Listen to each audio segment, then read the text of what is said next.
Chapter 688. Why did Jiang Junling immediately flee after his defeat, even daring to return to the family? If I were him, I would be too embarrassed to return and have children, just like Jiang Junling. His cheap master made him the benchmark of all the heroes in the world. But this benchmark was easily pushed by someone. How could he have the face to return? Coming back would just be adding a joke to the Jiang family. The higher you climb, the harder you fall. Now, if anyone mentions those words in front of the Jiang family again, feel free to slap them. No need to doubt that he definitely doesn't have any good intentions. Even if Jiang Junling were to hide in the remote mountains and ancient forests, he would still feel a burning pain on his face when he muttered those words, right? When it came to matters involving his own younger brother, General Xing was normally unwilling to speak. Moreover, he really didn't know how to respond to this kind of matter. Saying he was good was against his heart, saying he was bad was jealousy. Simply not saying anything was the proper thing to do. The Fang Yan of the past wasn't even worth mentioning compared to Jiang Junling. Does anyone think that Fang Yan can defeat Jiang Junling? It really is unexpected, General Xing said with a wry smile. At that time, Fang Yan was just an earthworm, his entire body soft and limp, seemingly without any strength. However, this earthworm that didn't have a single bone in its body was able to push through the hardest soil. Jiang Shifu said with a serious face, even if its body was chopped into 8 or 10 pieces, it would still be able to live well. This is a true hero. This is a person truly worthy of admiration, an opponent worthy of respect, an enemy worthy of reverence. A person should be an earthworm. Don't think about being a flood dragon. Even if you really are a flood dragon, wait until you know how to move clouds and summon rain before revealing your true form. Otherwise, you would have long since been slaughtered by others. Grandfather, I understand. General Xing nodded with a serious expression. I will definitely be careful and cautious, and definitely won't make the same mistakes as the military orders. It's good that you understand, Jiang Shifu said. Because of that brat, our general family has suffered heavy losses. Your fifth uncle has a knot in his heart and is resentful. No matter how arrogant Junling is, he is still a capable child of our general family. He has suffered losses time and time again and has been bullied time and time again. The general family does not look good. What does Grandpa mean? I say that people should learn from earthworms, but don't wait for the earthworm to ascend and become a flood dragon, General Shifu said softly. That brat has the support of the Qin family, and he also has Chao Yan to rely on. He has turned Flower City into his own backyard, so we can't give him another chance. He was a wolf from Zhongshan, and when he succeeded, he became arrogant. When he becomes powerful, the first thing he'll destroy will be our Jiang family. Since the war has already begun, General Xing looked up at the dark night sky and said, then let me end it. The tigress brought over the freshly cooked dumplings. General Xing took it and hurriedly picked one up and stuffed it into his mouth. With a face full of happiness, he said, I really wouldn't exchange it even for an immortal. Within the red walls, Fang Yan was like a granny who had just entered a grand view garden for the first time. He looked around curiously at everything he saw. The place he was standing on had a special meaning in the political landscape of Wuxia. More than 90% of Wuxia's policies and laws came from here. This was the holy land in the hearts of countless people, and also the forbidden land under the feet of countless people. Under the ginkgo tree in the courtyard, the benevolent old man who was often seen on TV looked at Fang Yan with a smile. His words carried a strong Beijing accent. He said, young man, you look very spirited. If you go to the army, you'll definitely be a good seedling. This old man had started in the military and now held the power of the country's army. So he had a very special feeling towards the army. He was a qualified soldier, so he also hoped that the younger generation he saw could become an outstanding soldier. Thank you, Chief. Whether I go to the army or not, I'm still a soldier of Wuxia. When the country needs me, I won't hesitate to die for the country. Fang Yan smiled and thanked the old man. What he learned was Tai Chi, so he learned it naturally. He respected this old man, but he didn't feel nervous. Because he knew that only when it was natural could he show the best of himself. As expected, The old man was very satisfied with Fang Yan's attitude when talking to him. He patted his thigh and said, "Heroes come from the young. To be valued so highly by Xianxia at such a young age, he must have something extraordinary." Looking at the teacher sitting opposite him, he said, "Xianxia, it's been a while since you brought me to see such an outstanding young man." The teacher held the moonlight teacup in his hand and said in a deep voice, "I have some things to take care of, so I want to pass the position of teacher to Fang Yan." The old man's expression was slightly confused, but he returned to normal in an instant. He laughed and said, "This is your family's matter, so it's up to you to decide. If you think he's good, then he must be very good." "Thank you, Chief," the teacher said seriously. The old man waved his hand and said, "Qianxiang, let's not talk about this between us. This moonlight teacup is not bad, right?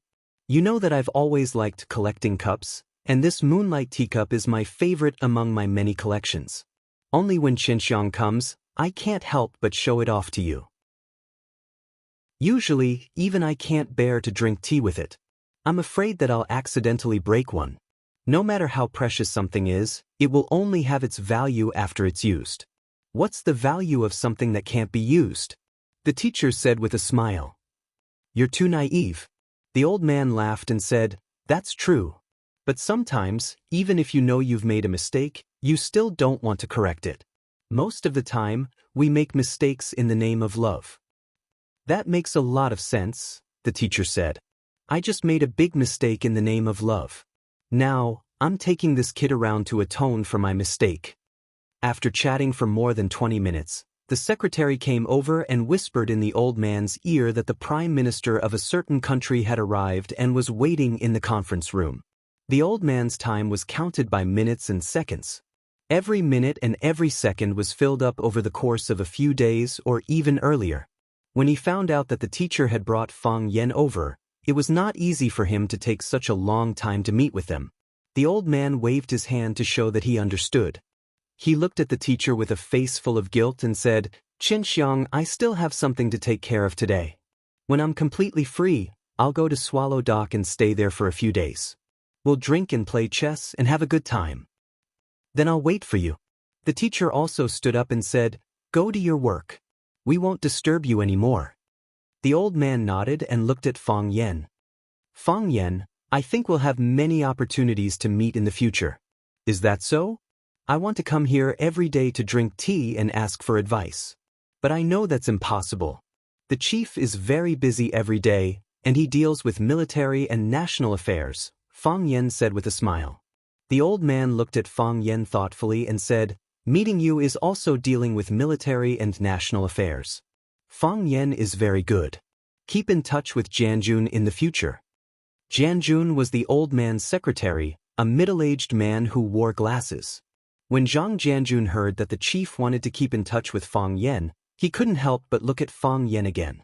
Old people of this level would never say any unnecessary pleasantries. If they liked someone, they liked him. If they didn't dislike him. He said that he wanted Fang Yan to keep in touch with him, which proved that he really wanted to talk with Fang Yan. The old man hurriedly left with the secretary. The teacher and Fang Yan were still sitting in the courtyard drinking tea. The teacher looked at Fang Yan and said, "Swallow Dock's matters are military and national affairs." "I never felt that I was so important before," Fang Yan said. "Brave warriors guard the 4 directions," the teacher said. "Every country places great importance on the training of special forces. Because most modern wars are local wars and conflicts, when there is no way to send a large number of troops, the existence of an elite force is very necessary. There are even some developed countries that are researching genetic warriors or genetic medicine. Our country started late in this area, or in other words, many people even reject this extremely cruel way of unearthing one's potential at the cost of personal consciousness. The old man just now was one of the people who opposed it. So, the existence of Swallow Dock just happened to make up for this flaw. Warriors unearth their life potential by conforming to the heavenly way and integrating with nature. They don't need injections or drugs, and there are no side effects. So, how can Swallow Dock not be important? Wuxia has 3 dangerous places, And the 3 dangerous places are all at the very edge of Wuxia. Song Mountain, Beihai, and Devil Gobi are not even heard of by ordinary people, but every year, there are Swallow Dock or other elites from the inner Jianghu who are sent to guard them. Every year, the soul summoning banner is raised in the village, and every year, new tombs appear in the back mountain. Those are all great men who sacrificed their lives for the country. How can such places not be valued? Is the teacher of such a place a disgrace to Fang Yan's character and talent? Fang Yan was speechless. The teacher went around in a big circle just to convince him to inherit his mantle and become the teacher of Swallow Dock? When did the teacher of Swallow Dock become so worthless? The old man just now also said that I haven't brought elites from Swallow Dock to visit him for a long time, the teacher said in a deep voice. 7 years ago, I brought Bai Xiu here. 16 years ago, I brought Dao Ling here. Earlier I brought Xiao Di here. He likes people like Xiao Di the most.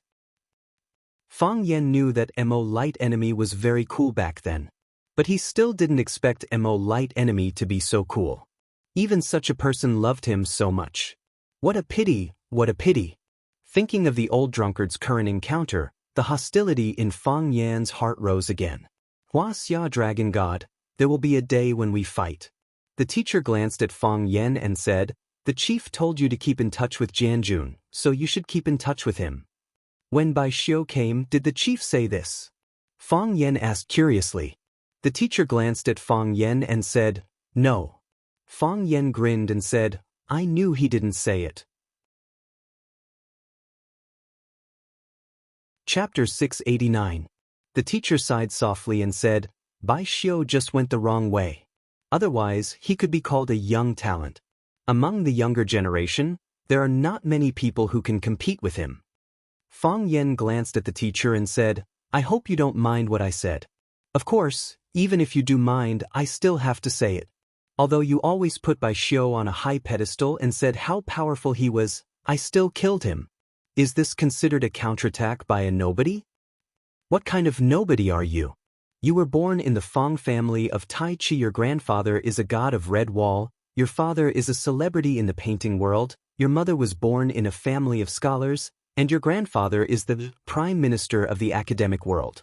Most importantly, Mo Qingdi, the only master of the way of heaven to come out of Swallow Fort in 100 years, is also from your Fang family. He has already comprehended the heart of Tai Chi at a young age. If such a background is still considered a nobody, then how do you expect the thousands of ordinary people who rely on their own hands to start from scratch, and even can't make a name for themselves for the rest of their lives? Listening to what you said, it turns out that I'm also a second generation of martial arts? It's because you're too outstanding that the opponents you provoke are people like Jiang Junling. Otherwise, how could things have developed to this stage? Being too outstanding is also a kind of original sin.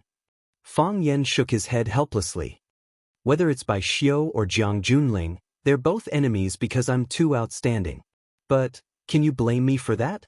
It's just that they're too narrow-minded. Yi Gentle is also outstanding. I'm always beaten black and blue by her, but have I ever been jealous of her? I even like her very much, and I'm even willing to marry her. The teacher smiled helplessly and said, You're a man, but you're quite jealous. This is not jealousy. Fang Yan said. How can I be jealous of Bai Xiu? I just strongly condemn some of his actions. If you're good enough, the worst that can happen is that you'll be killed by someone even better than you. However, if you were not outstanding enough, you would be drowned by thousands of ordinary people like you. No one could see your face and no one was willing to listen to you. No one would care whether you were happy or sad. You looked like you were walking in a lively crowd, but in fact, you only had yourself as a companion. Which one will you choose? I don't want to be killed by outstanding people, and I don't want to fade into the crowd. I hope I can be the center of attention when I walk in the crowd. I hope that every word I say, there will be countless people to listen to me carefully. I laughed, and the others laughed too. If I cry, someone will cry with me. Fang Yan looked at the teacher with a serious expression and said, I hope to be able to live an outstanding life. When a wild goose flies over people's heads, It still knows to scream a few times at the top of its voice to let people know that it has been here. The teacher nodded in praise and said, "It is not easy for us to come to this world. How can we not leave behind something? What kind of people are the big winners in life? The heroes who fought bravely, the pillars of the country, the great poets who left their names in history. For thousands of years, their names shone in the long river of history and were commemorated and sung by countless people. They were the real winners in life. Some people can manage for a lifetime, while others manage for generations. Fang Yan, I hope you can become that kind of person. I also know that you have the ability to become that kind of person." Fang Yan was silent for a moment, then said, "So, what should I do?" "Come with me to see someone." "See who?" Fang Yan asked. "A very important person," the teacher said. "More important than Jiang Shifu and the bureau chief?" Fang Yan was shocked. 100 times more important than Jiang Shifu and the bureau chief, the teacher said with absolute certainty. Fang Yan was so shocked that he could not speak. The teacher asked if Fang Yan had time today, and Fang Yan said yes. So the teacher brought Fang Yan to Yanjing to see the old general, Jiang Shifu, and the old chief behind the red wall. These two old men were influential figures in Wuxia.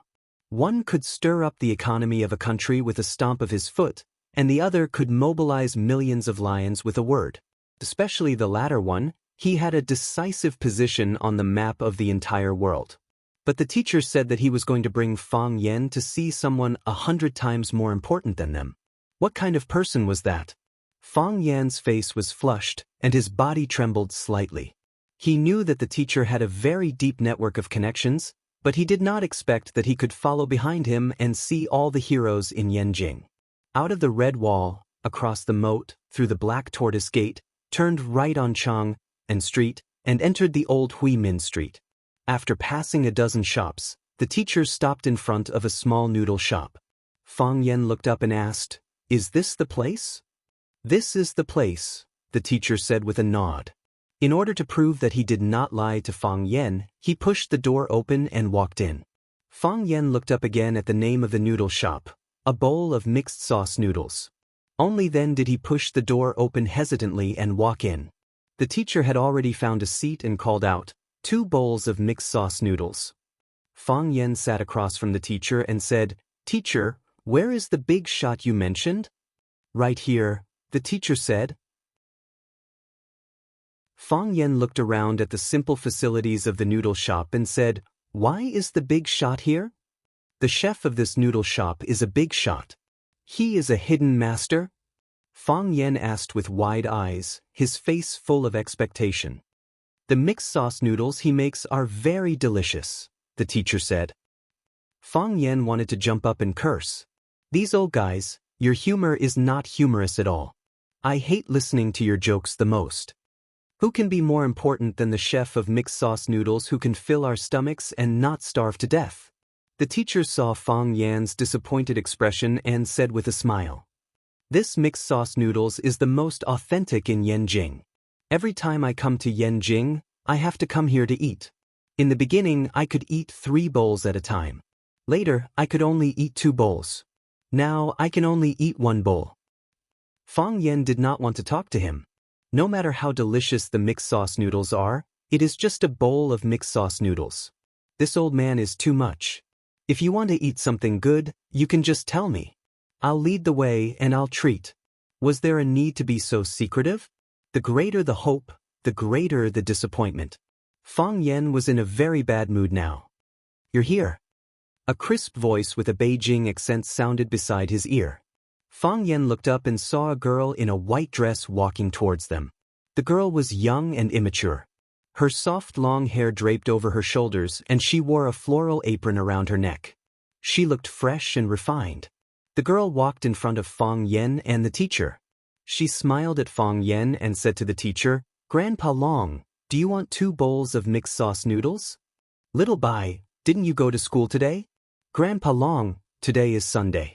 I don't have to go to school. Did you forget?" The girl looked very familiar with the teacher and replied with a smile. The teacher nodded and said with a smile, "So it is Sunday. Grandpa, you are confused." "Grandpa Long, you are confused about small things, but you are smart about big things. The girl winked at Fang Yen and said jokingly, "No one is smarter than you. You little brat, you only know how to flatter Grandpa." The teacher said with a smile. "But this time Grandpa has no gift for you." "Mph." The girl wrinkled her nose and said with dissatisfaction, "I knew you didn't bring me a gift. You stingy brat, drink cold water." "Haha, I don't want to drink cold water. I came to eat mixed sauce noodles." The teacher smiled happily, and the wrinkles on his face smoothed out a lot. It could be seen that he liked this little girl very much. The teacher pointed to Fang Yen sitting opposite and said, "He is called Fang Yen." The girl looked at Fang Yen and said, "Big brother Fang Yen, don't be with this stingy old man. If you learn his stingy habits, no girl will like you in the future." Fang Yen nodded and said with a worried expression, "I will separate from him after eating this bowl of noodles." The girl giggled and said, "Yes, quickly separate from him after eating the bowl. You can't be with him for too long. You two are quite congenial," the teacher said with a smile. "Of course." The girl raised her beautiful and flawless face and said, "Big brother Fang Yen is young and handsome, and he is not stingy." "How do you know he is not stingy?" The teacher looked at Fang Yen and said, "I don't see you give her any gift. Why is this girl saying good things about you?" Fang Yen also looked back at the teacher and said, "Didn't my aunt say that I am young and handsome? This is a world that looks at faces. Sir, don't force yourself too much. Since Little Bai is speaking for you, you should give her a small gift." The teacher looked into Fang Yen's eyes and said, "Sir, do you think it is necessary?" Fang Yen looked at the teacher and asked. The teacher nodded seriously and said with a firm voice, "It is very necessary." Fang Yen thought for a moment and took out a heart-shaped stone from his pocket and said, "I accidentally found this when I was walking by the river." The girl took the stone and said happily, "Ah, it is the same type as Li Chen." Chapter 690. The same as Li Chen? Fang Yen was stunned for a long time and asked, "What's the same as Li Chen? Don't you know?" The girl had a contemptuous expression that said, "Uncle, you're out," and said, "There's a very handsome teacher in our school named Li Chen. Every time he pursues a woman, he will give her a heart-shaped stone." The girl raised the small stone in her hand and said, "It's exactly the same as this one. Later, he fell in love with Teacher Wang from our school." Teacher Wang posted a photo of the small stone on WeChat and said that it was accidentally picked up by Teacher Li Chen while walking by the river. It represented his wholehearted love for her. As a result, Teacher Zhang and Teacher Lin from our school also posted photos of their small stones on their WeChat moments at the same time and said, "Li Chen, your family runs a tourist souvenir shop, right?"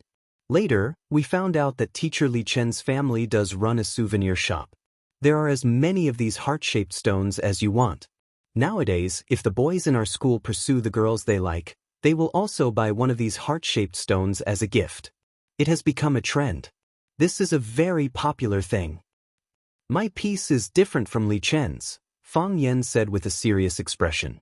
He pointed to the dark purple star-shaped stone in the little girl's hand and said, "Do you know what stone this is?"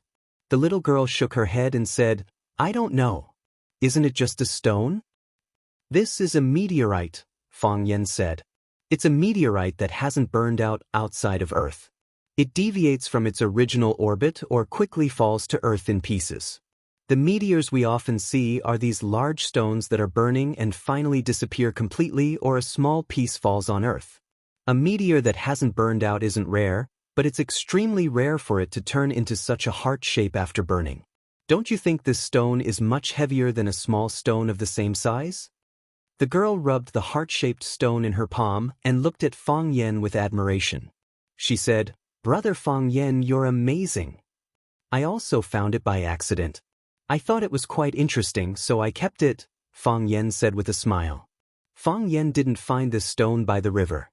He saw it in the antique shop of the Blue Mountain Club in Lanshan Valley and took it back to give it to Yiro. He didn't even have time to send it out before he followed his teacher to Yanjing City. Now that the teacher was forcing Fang Yen to give the little girl a gift, Fang Yen had nothing else in his hands, so he had to give the small stone away.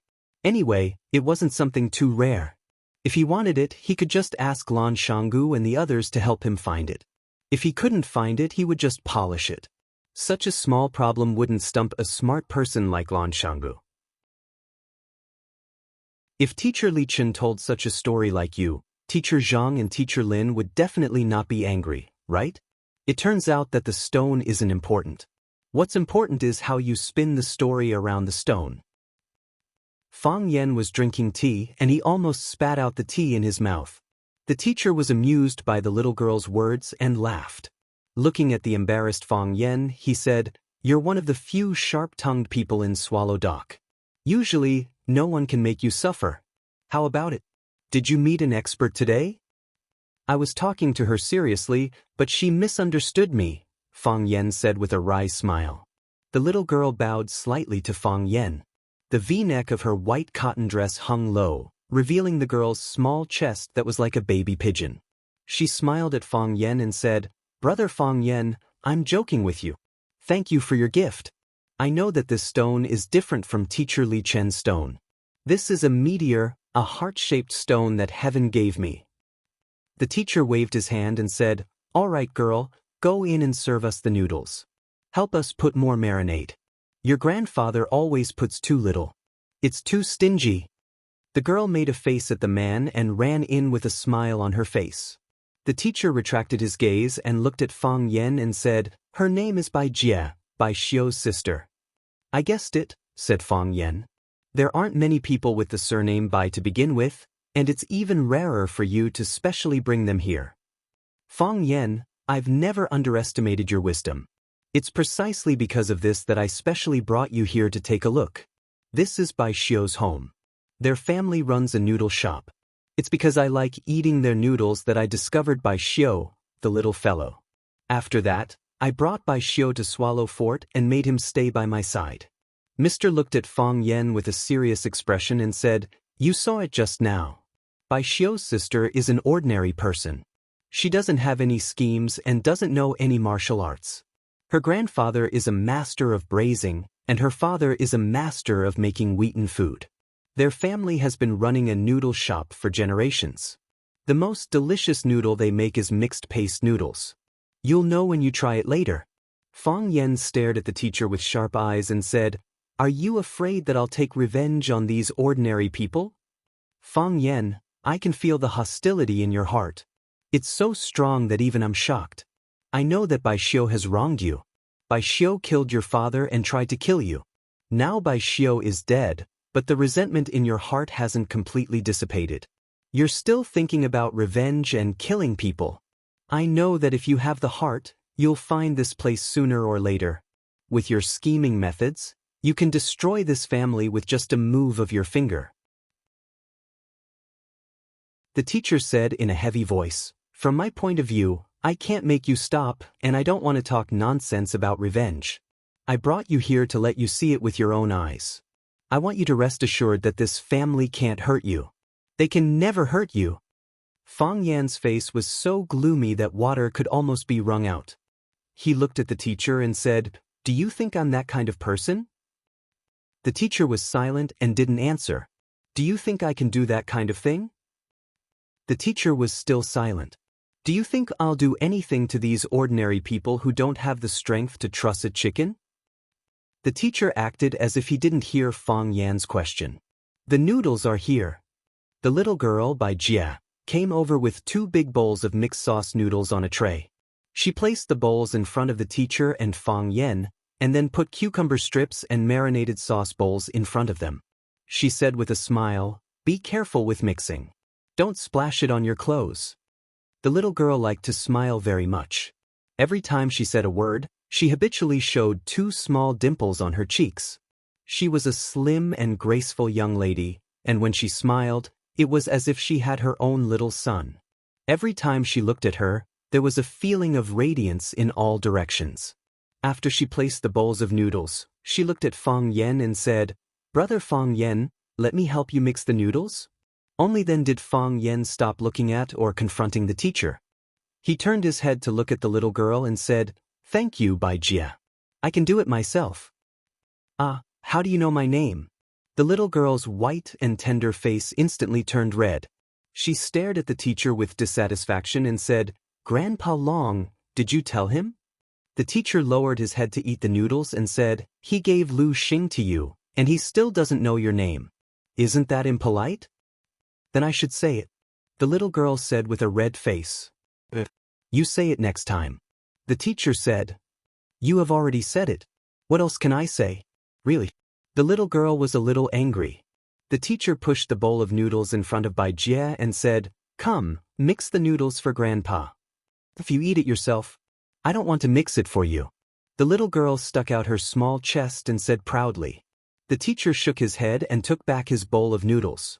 He poured the cucumber strips and marinated sauce into the bowl of noodles and stirred it himself. Bai Jie saw Fang Yan's rusty mixing movements. She grabbed the chopsticks from his hand and said, "Brother Fang Yan, let me help you." With that, she stirred the chopsticks skillfully. Pulling and pulling, flicking and pressing, Bai Jie's movements were quick and agile. There was also a unique rhythm, as if she was performing a musical instrument. Soon, Bai Jie pushed a bowl of mixed sauce noodles to Fang Yan and said with a smile, "Brother Fang Yan, eat it quickly. It won't taste good when it's cold." Fang Yan nodded and said, "Thank you." "You're welcome. You just gave me a meteorite. It's nothing for me to help you mix the noodles." The little girl squinted her eyes and smiled again. The teacher sighed softly and said, "This is really an era where looks are important." Bai Jie curled her lips, raised her head, and said, Who asked you to tell others my name? I should have told him myself. I had already thought about it. When I came out, I was going to tell him, but you brought it forward." The teacher lowered his head and ate the noodles. He said, "Isn't it because I saw that Fang Yan is good-looking?" At this moment, the glass door of the noodle house was pushed open from the outside. A few tall men walked over. When the bald man saw Bai Jie, who was standing beside Fang Yan, talking and laughing, his eyes immediately lit up and shouted, "Bai Jie, Big Brother wants to eat your underwear today." As soon as this sentence came out, the group of men laughed unscrupulously.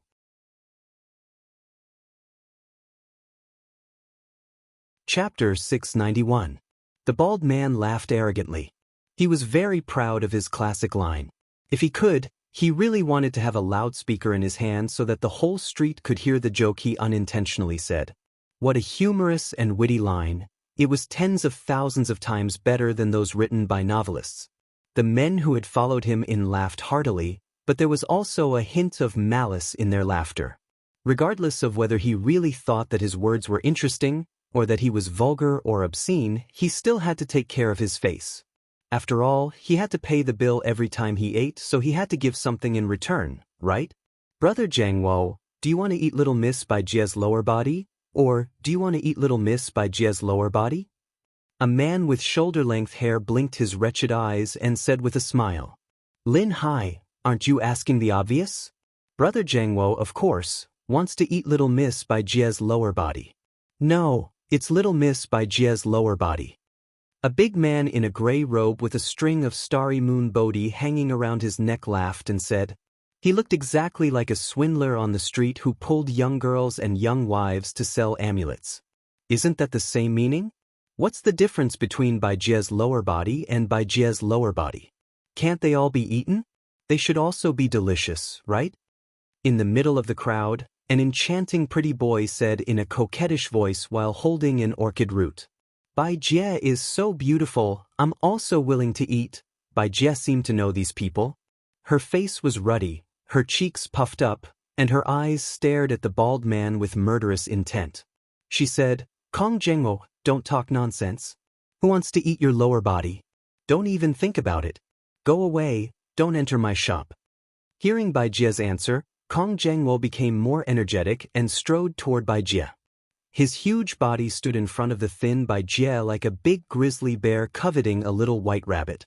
The little white rabbit felt that it was impossible to escape even if it had wings. She said, "Little sister Bai Jie, is there a problem with your words? Is your family running a noodle shop? Since it's a noodle shop, brothers, if you don't give us lower body to eat, are you going to give us egg fried rice?" Bai Jie took 2 steps back, avoiding the man's close proximity. What happened to me? Don't you think what I said makes sense? There was an undisguised evil light in Kong Jiangwo's fish-like eyes. He said, "Sister, it's not the first time I've asked you out. Would you like to go to the bar with me tonight? Let me tell you, Big Brother will give you whatever you want to drink, and whatever you want to play, Big Brother will let you play. You can choose any bar in Hohai or Sanlitun, how about that?" "I'm not going." Bai Jie refused flatly. "Bai Jie, aren't you going to give me face?" Let me tell you, if it were other female students, they wouldn't get such treatment. Then go find those who are willing to go with you. How classless. Fang Yan clicked his tongue. How unstylish. Kong Jiangwo only treated Fang Yan as an ordinary customer. He didn't expect that Fang Yan would suddenly shout out. This guy was really an idiot. When he shouted, he didn't even look at his brothers. There were quite a few of them here. You sat together with an old fart, and if you really fought, your side wouldn't be enough. Everyone wanted to be a hero and save the beauty, but before that, they had to think about whether they were a hero or a coward. Even if the coward saved the beauty, most of the time, they would only get a "you are a good person" in return, and then the sister would disappear without a trace. When the police came to investigate, no one would help them make a statement. Kong Jiangwo's gaze finally shifted to Fang Yan's face. He carefully looked at him and felt that someone who could come to this small shop to eat zhejiang noodles must not be a prominent person. How could a prominent person come here to eat 18 yuan for a big bowl of zhejiang noodles? Of course, he, Kong Jiangwo, was an exception. If it wasn't for Bai Jie, he wouldn't be willing to bring his brothers to this broken shop to eat noodles. Going to the Wang Lao Air kidney shop in Detianmen to eat skewers and drink beer was a decent life. Kong Jiangwo's fleshy palm slapped hard on Fang Yan's shoulder. Fang Yan frowned slightly, but he didn't say anything. He just lowered his head and finished the long strip of noodles in his mouth. He had to admit that Bai Xiu's zhejiang noodles weren't as delicious as the teacher said. No matter how delicious it was, wasn't it just a bowl of zhejiang noodles? Moreover, the diced meat was so little and the marinade wasn't spicy enough. He didn't know how this broken shop could stay open for so many years. Why didn't Bai Xiu starve to death in the past? While thinking about this, Fang Yan opened the chili sauce bottle on the table and poured a big spoon of chili oil on the dough. He stirred it vigorously, and the taste was especially different. It was so spicy that it was refreshing. "Brother, what are you talking about?" Kong Jiangwo bowed slightly and said with a smile. Because his big fat head was too close to Fang Yan's bowl, Fang Yan was particularly worried that the sweat on his face would drip into his bowl. Although the rice and porridge were earned by the sweat and hard work of the farmers, if someone were to directly pour someone's sweat into the porridge, perhaps not many people would be able to eat it. Fang Yan had no choice but to put down his chopsticks. He wiped the chili oil stain on the corner of his mouth with a paper towel and said, "I said it's not classy." "That's kind of interesting." Kong Jiangwo looked at Fang Yan with a smile and said, "You think us brothers are not classy?" "That's not how it is." Fang Yan looked at Kong Jiangwo with a serious face and said, "This way of speaking is very uncultured. If he doesn't have any cultured qualities, then this man doesn't need to talk about classy. Qualities are the foundation, and classy is a deeper level of self-restraint." Kong Jiangwo was amused. The big hand that patted Fang Yan's shoulder began to exert force and said, "Then what kind of way of speaking do you think is more classy? For example, what you said just now is very wrong." Fang Yan had the appearance of a good teacher. He seriously discussed with Kong Jiangwo. As for the gravity on his shoulder, if this fatso wasn't afraid of dislocating his claws, he could continue to exert force and treat it as a free massage. "What did you say just now? You said you wanted to eat Bai Jie." Fang Yan glanced at Bai Jie's infinitely angry look and said, "To be honest, I don't even have the courage to repeat those words. I can't say it. I'm sorry. In fact, this can't be blamed on you, because many people in society will make this kind of mistake. They are uncultured, but they like to treat shamelessness as humor, treat vulgarity as humor, and treat lack of class as yuppie to show off to the public. Shameless, how can you talk to our brother Zhang? Brother Zhou, slap his face. Slap him shamelessly. The sissy jumped out with great dissatisfaction. Fang Yen looked up at him and remembered his appearance in his heart. That's right. Look at how arrogant he is, as if he's some powerful person. The swindler pointed in the direction of the red wall and said, "Do you know what that place is? If you're really powerful, you can walk around there for a man to see." "I just came out from there." Fang Yen answered truthfully. The man who was eating his noodles with his head down looked at Fang Yen and said, "Don't show off your wealth." The group of punks was stunned for a moment, then they laughed. The sissy clutched his stomach and said, "I'm dying of laughter, I'm dying of laughter. Io, this little guy is really cute." "Brothers, did you hear that?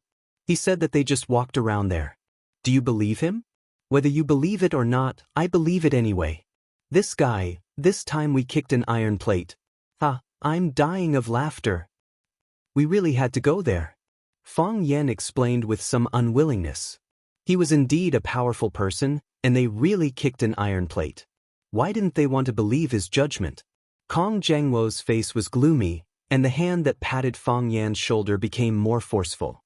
He said, "Since brother said so, then you have to tell me what is a real humorous yuppie. Let us brothers have a good experience." Kong Jiang also felt very strange. He usually liked to play with walnuts, and his hand strength was not small. He had pinched someone before. When his palm touched the kid's shoulder, the guy immediately cried and begged to let go. "What's wrong with this kid? I've used so much strength, but he didn't notice at all? Or, I don't have any strength in my body today? Well, since you're humbly asking for leave, then I'll give you a good lesson." Fang Yen nodded with a smile and said, "Huaxia's words are broad and profound. Any random combination will have endless wonderful uses.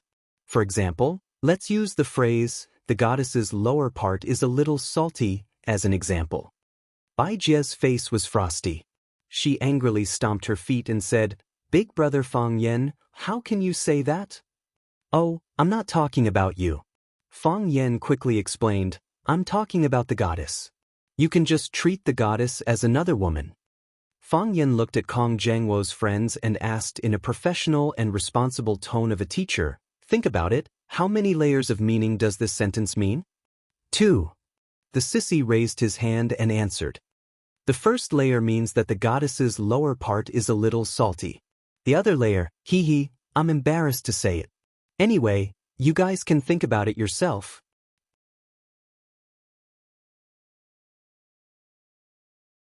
Chapter 692. Correct answer. Fang Yen hit the edge of the bowl with his chopsticks and praised, "This sissy student answered correctly.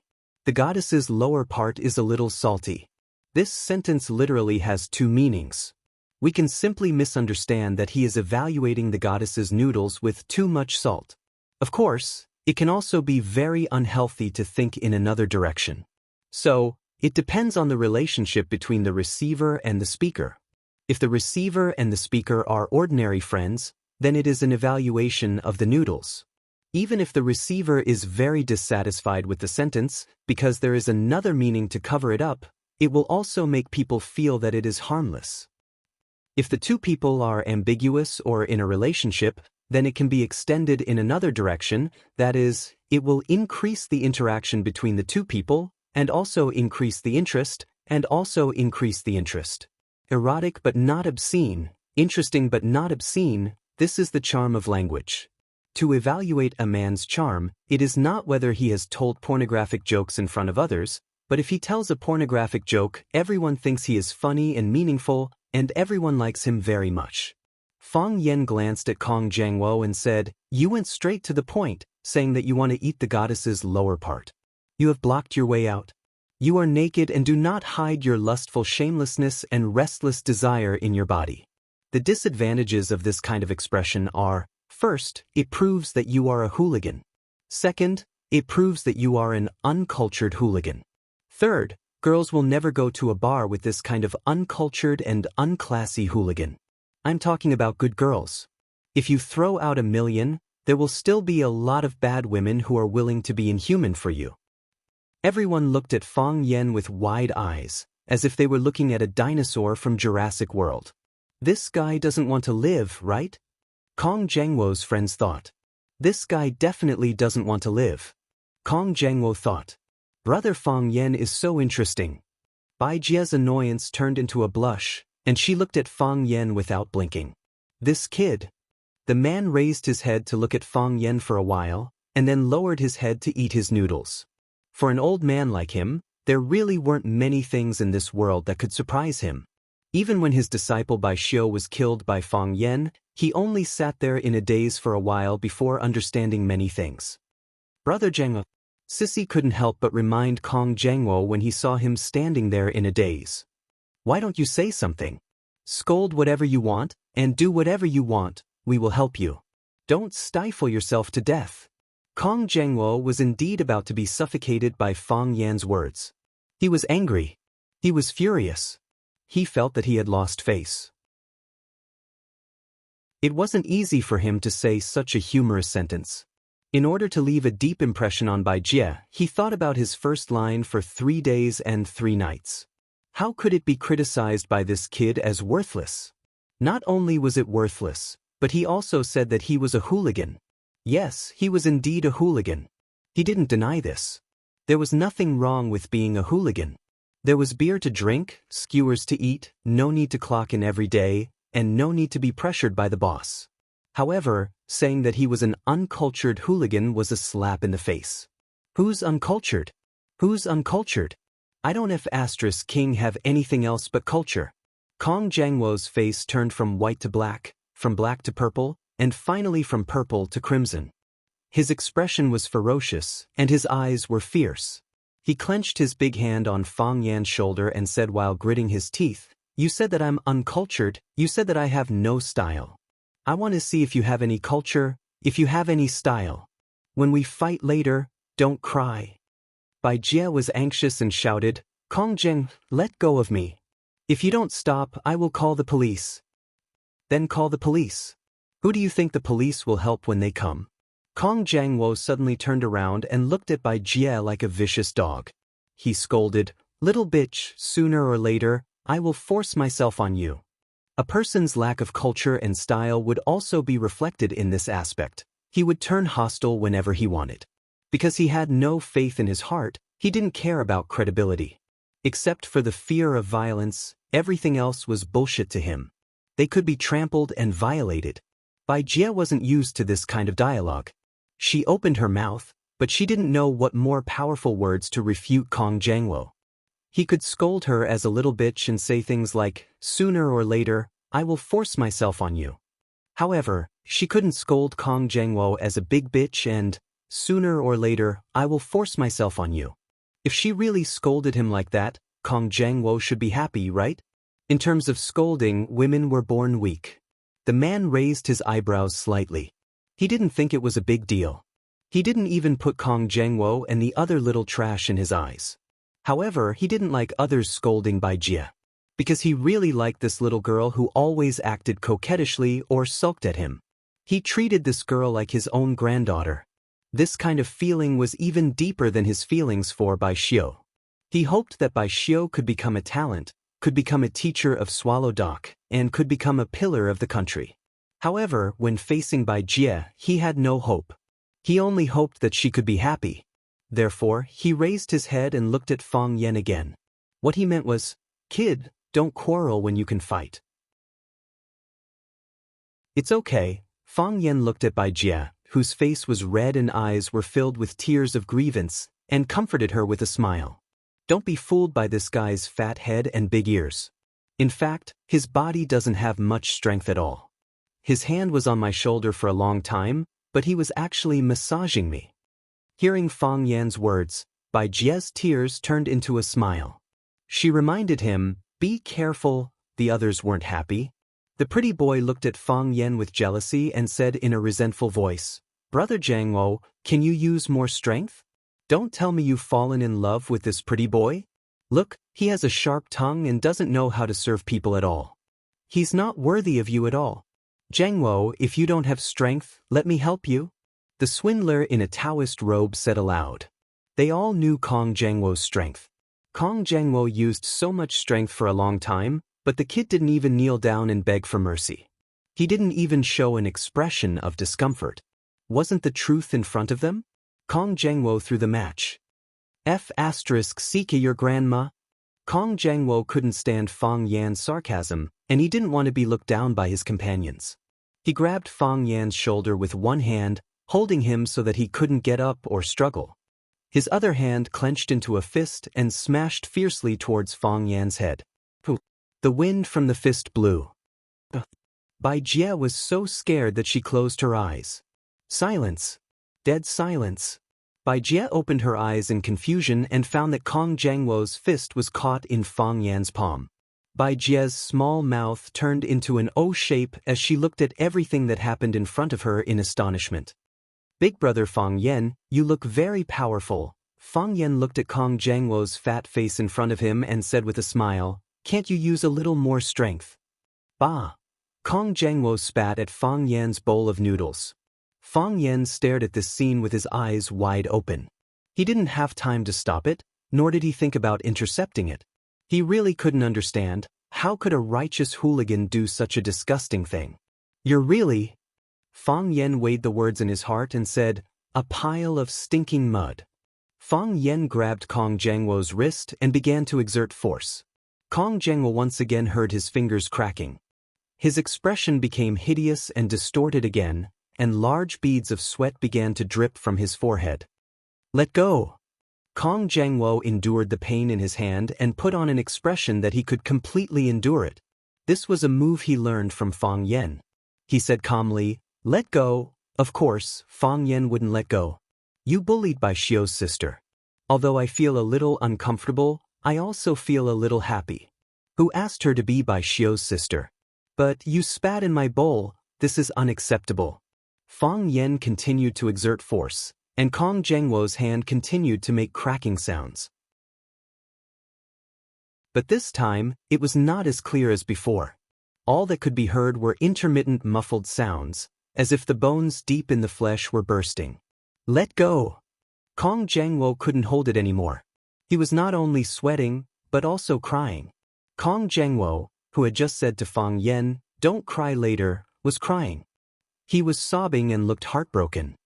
Dad, please let go. Dad, I was wrong. I know I was wrong, I won't dare to do it again. Grandpa. Grandpa.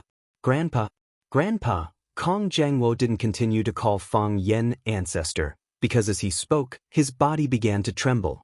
Then his vision darkened, and he fell straight on the floor. Bang! Kong Zhengwo's huge body smashed on the floor tiles of the noodle house, and several cracks appeared on the floor tiles. Fang Yan was shocked. If this guy said that he didn't practice the iron plate skill, it would really be unbelievable.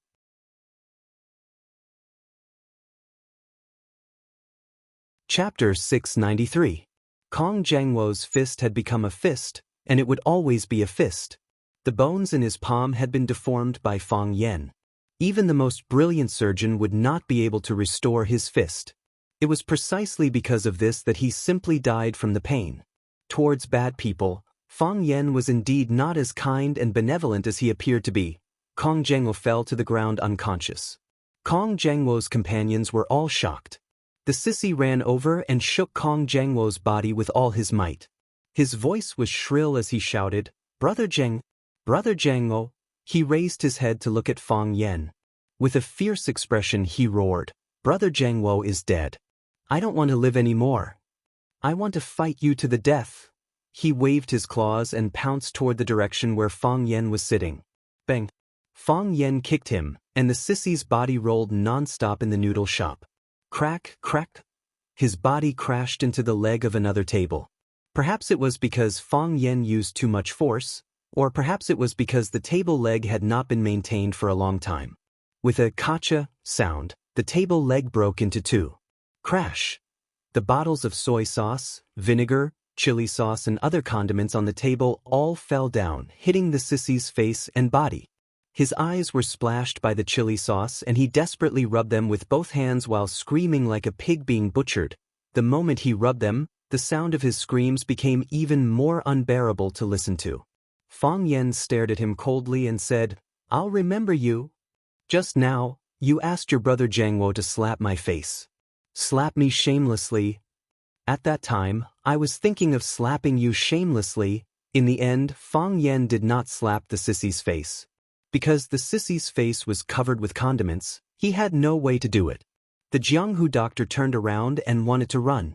Fang Yan's body leaped forward and grabbed the star moon Bodhi beads on his neck. After grabbing it, he exerted force and the beads broke. Crack, crack. The Bodhi seeds scattered on the ground, bouncing and bouncing nonstop. With this force, the quack doctor's body flew backward and fell heavily on the floor. Just as the quack doctor was about to get up, Fang Yan's foot had already stepped on his chest. What do you want? The quack doctor swallowed hard and said threateningly, I'm telling you, you'd better not touch us. We have many brothers. You just said that if Zhang Wo doesn't have the strength, you'll help him? Fang Yan looked at the quack doctor with a smile and asked aloud. I was just saying. The quack doctor quickly quibbled and said, I'm a monk. I've never fought with anyone before. Why would I hit you?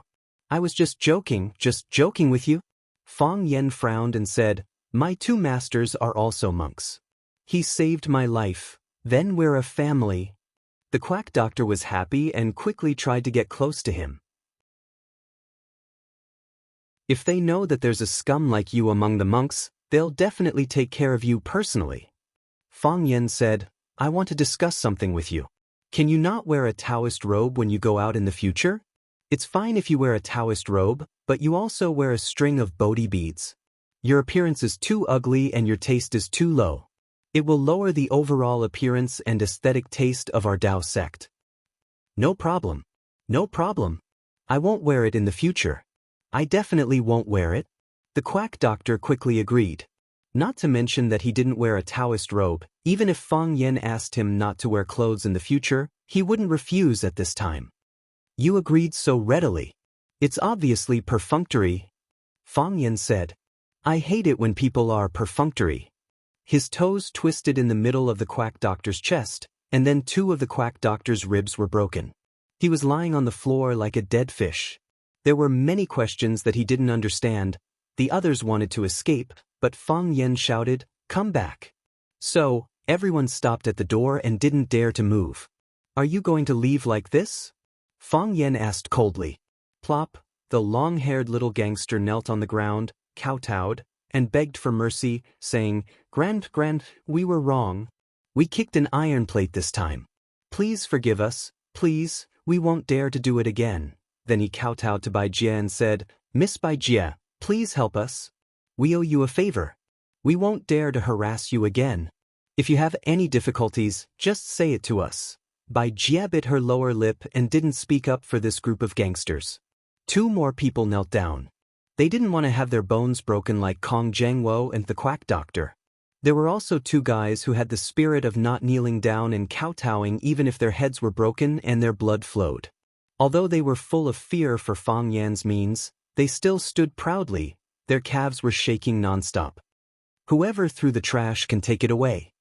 Fang Yan pointed to Kong Guijian and the quack doctor who were lying on the floor and said fiercely, Take them away from me, don't affect our appetite. The group of gangsters didn't dare to refute. They quickly helped Kong Guijian and the quack doctor to carry them out. Hey, you guys wait for me. The sissy got up from the ground and chased outside.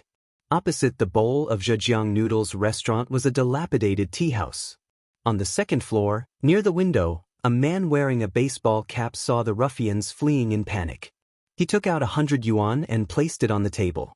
Then he went downstairs and walked in the opposite direction of the ruffians. He was like a bystander watching an interesting play. When all the gangsters left, Bai Jie walked in front of Fang Yan and said gratefully, Big brother Fang Yan, thank you. Are you okay? I'm fine. Fang Yan smiled and shook his head. Big brother Fang Yan, I didn't expect you to be so powerful. With just one move, you knocked down all the bad guys.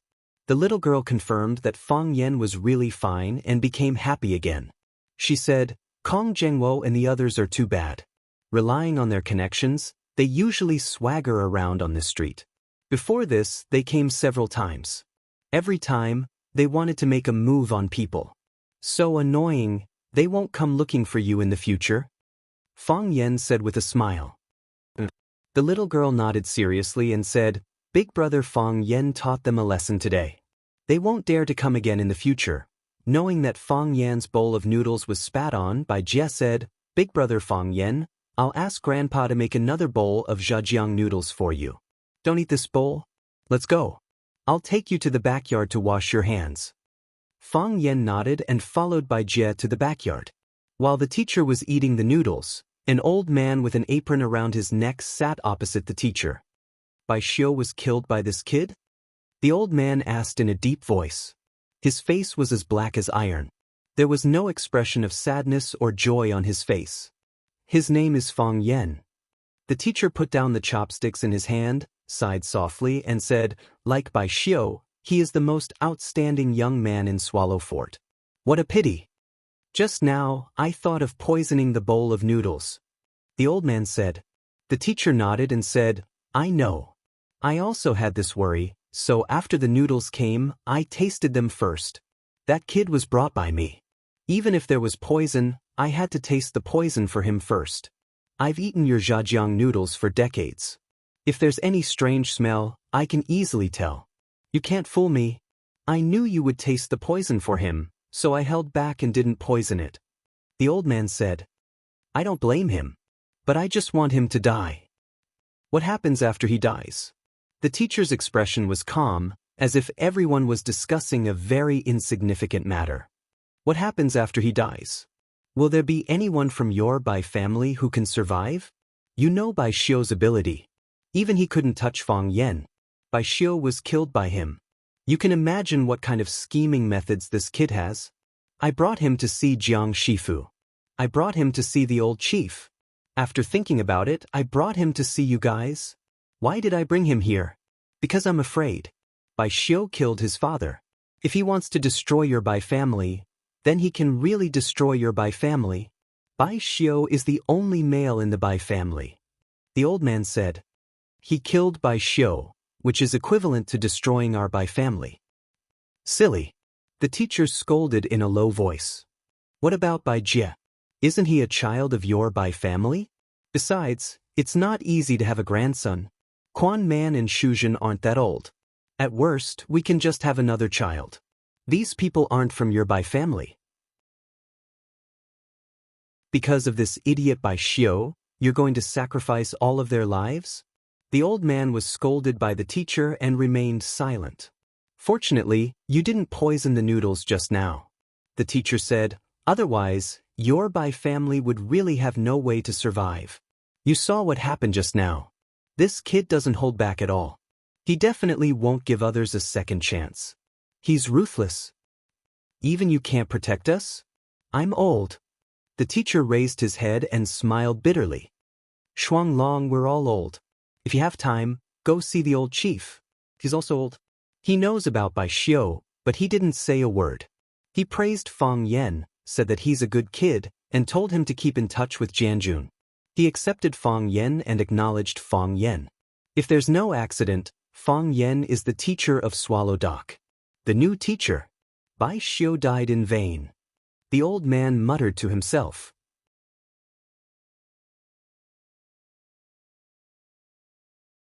Chapter 694.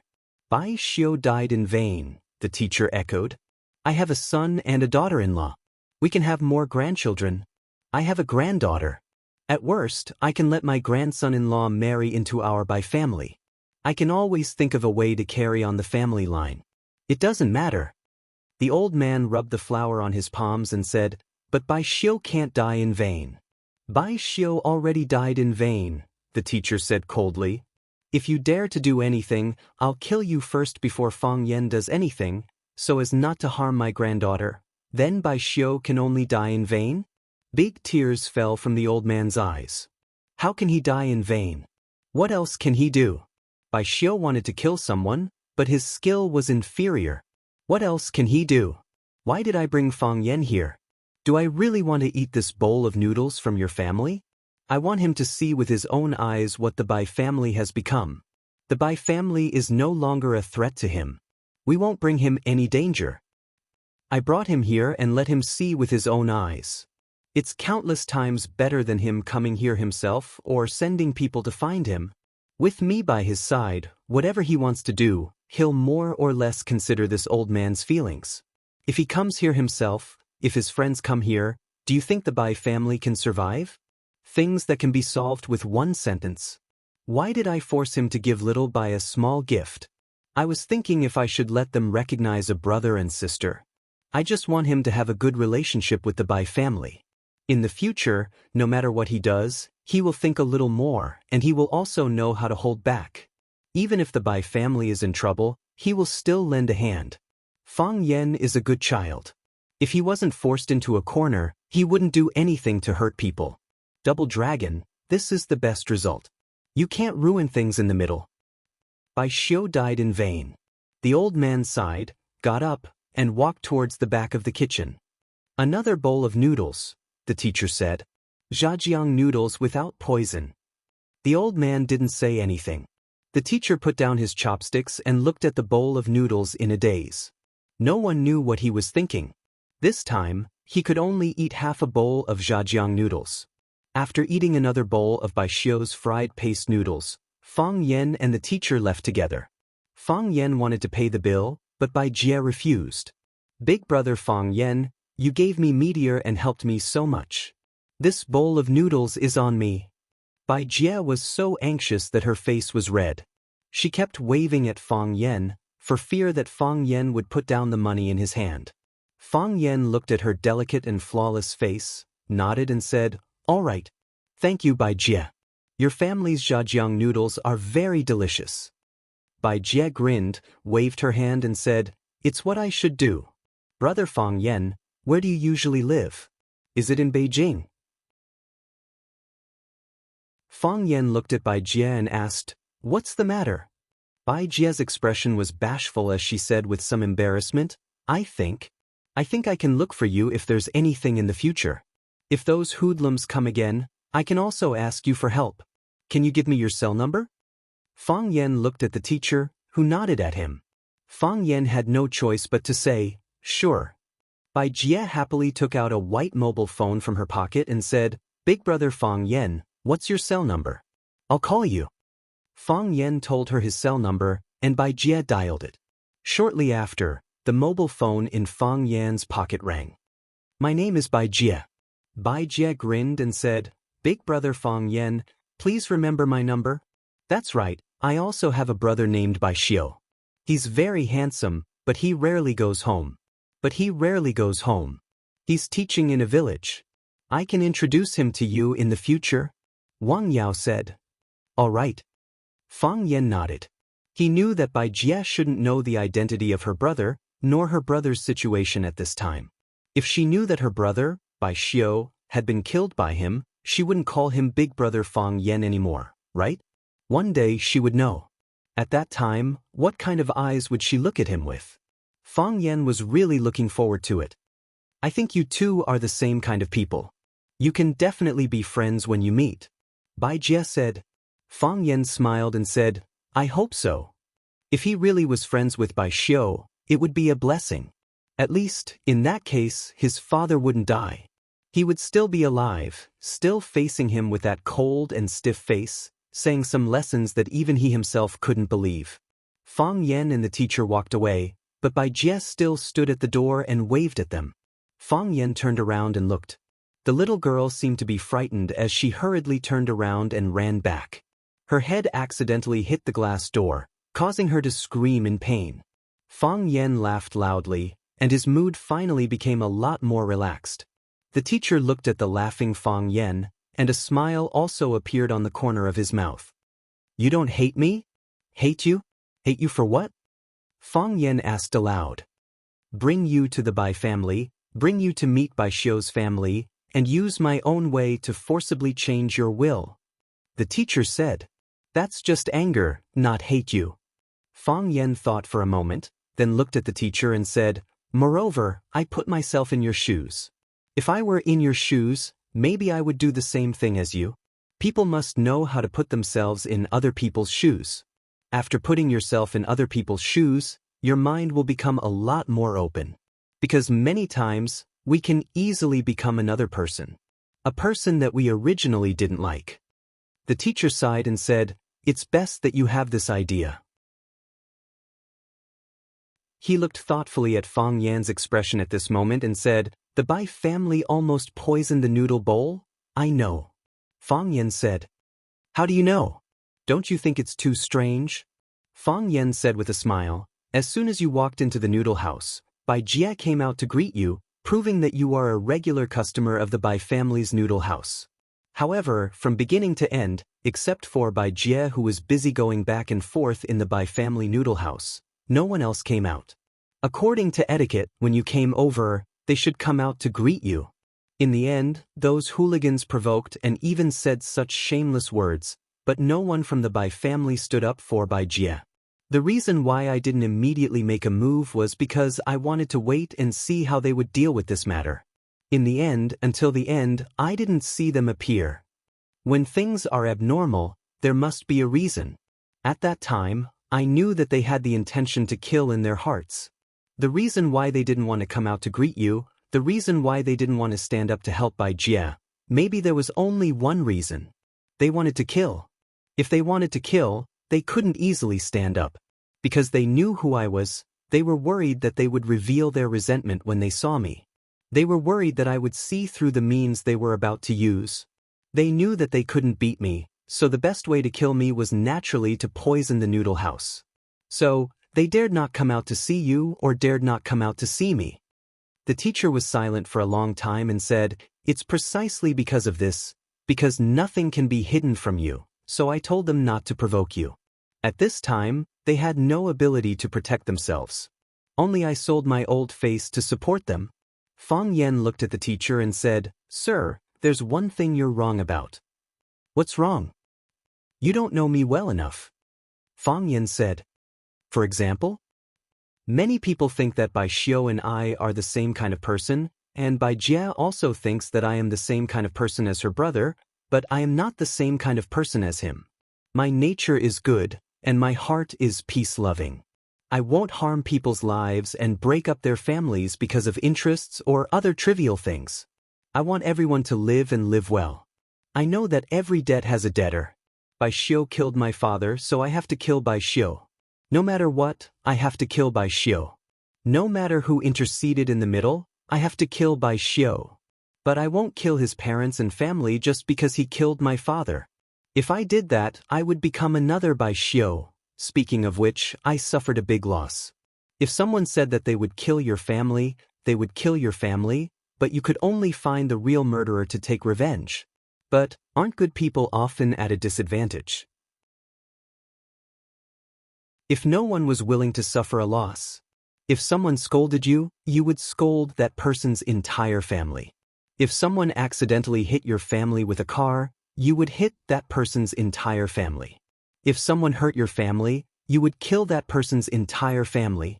How could that be considered a normal person? This is a homicidal maniac that everyone is afraid of. I think Wen Wan will not fall in love with such a man, and you dare not give the position of Swallow Fort teacher to such a person, right?"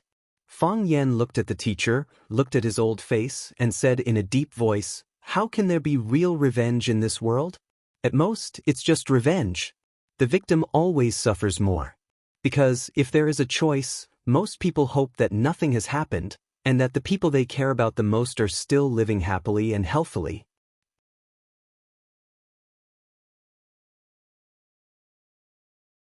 Chapter 695. Junling, a famous celebrity clubhouse in Yanjing.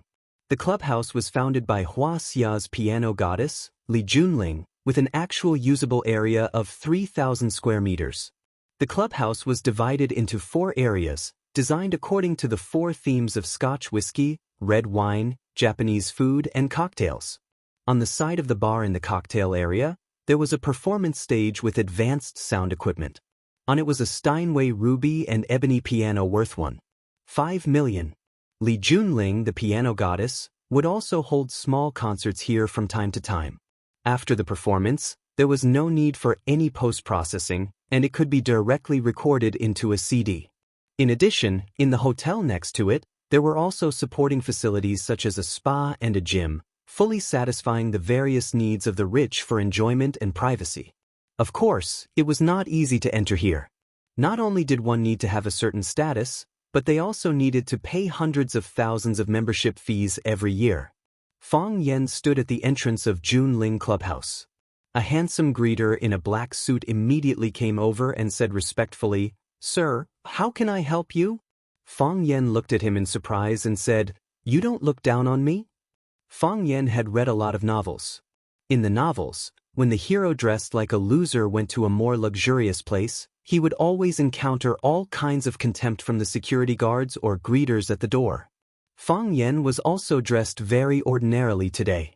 Why was this handsome greeter so polite to him? It was not scientific.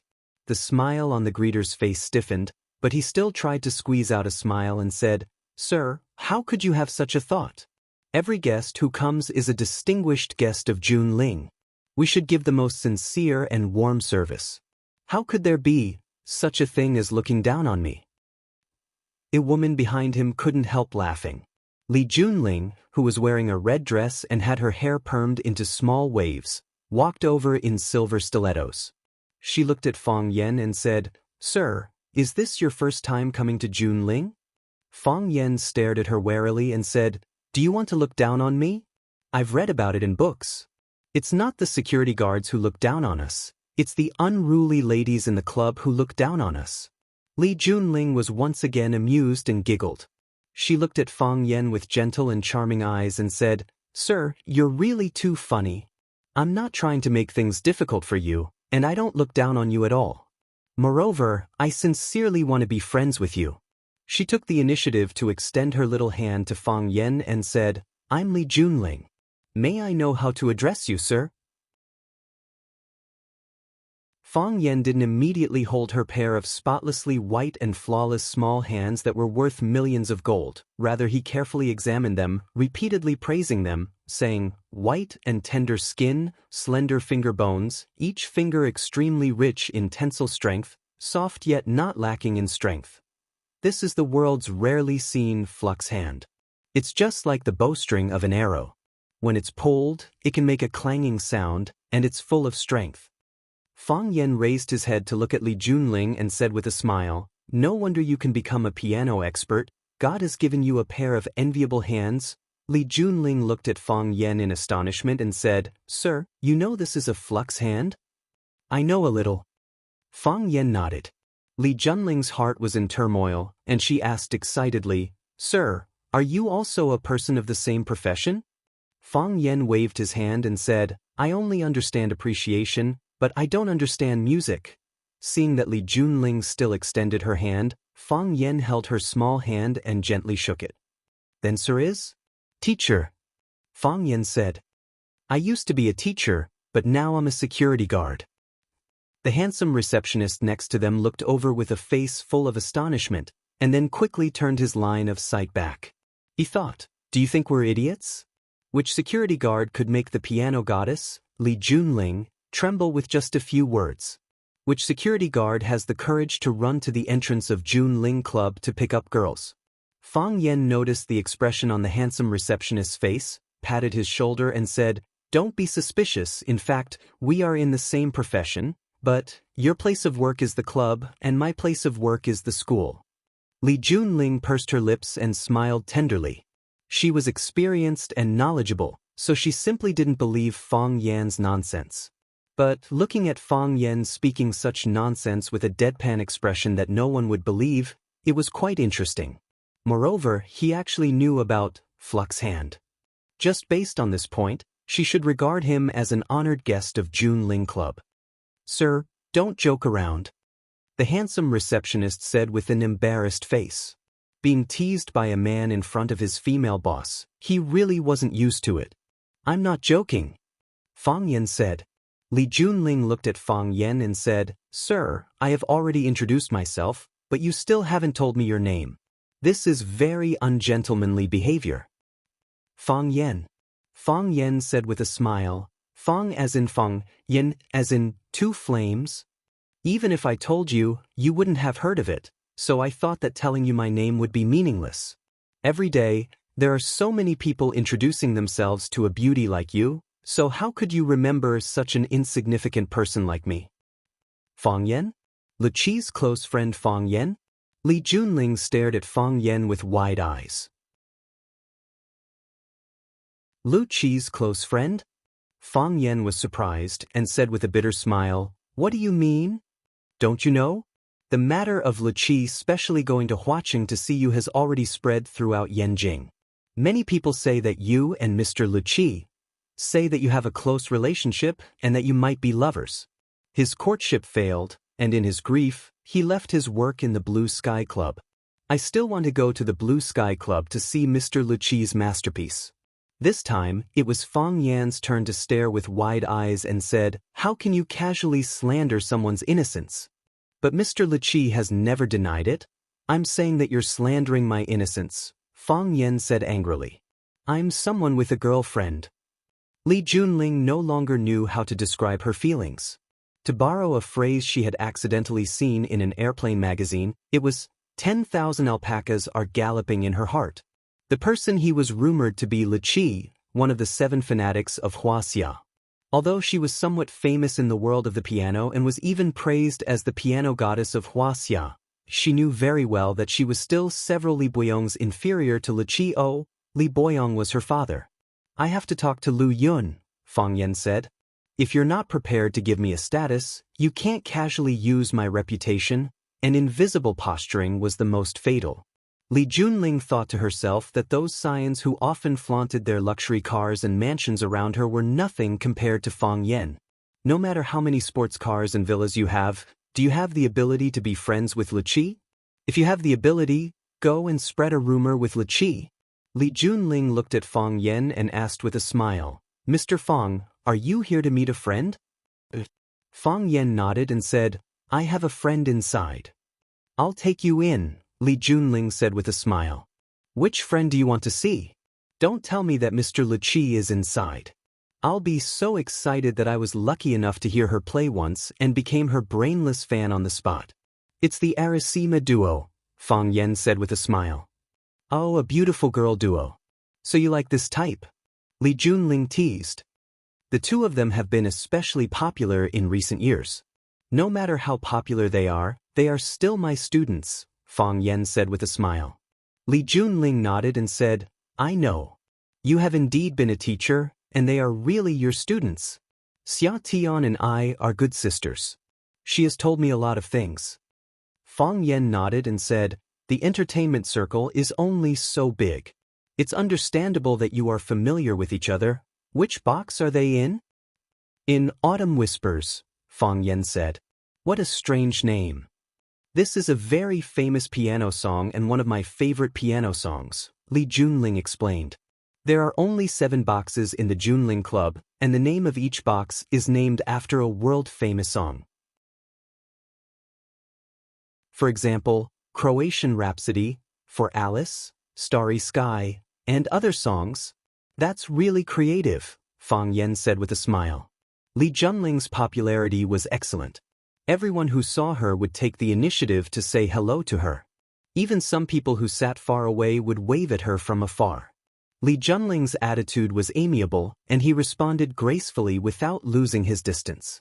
Under the guidance of Li Junling, Fang Yan soon came to the door of the Autumn Whispers box.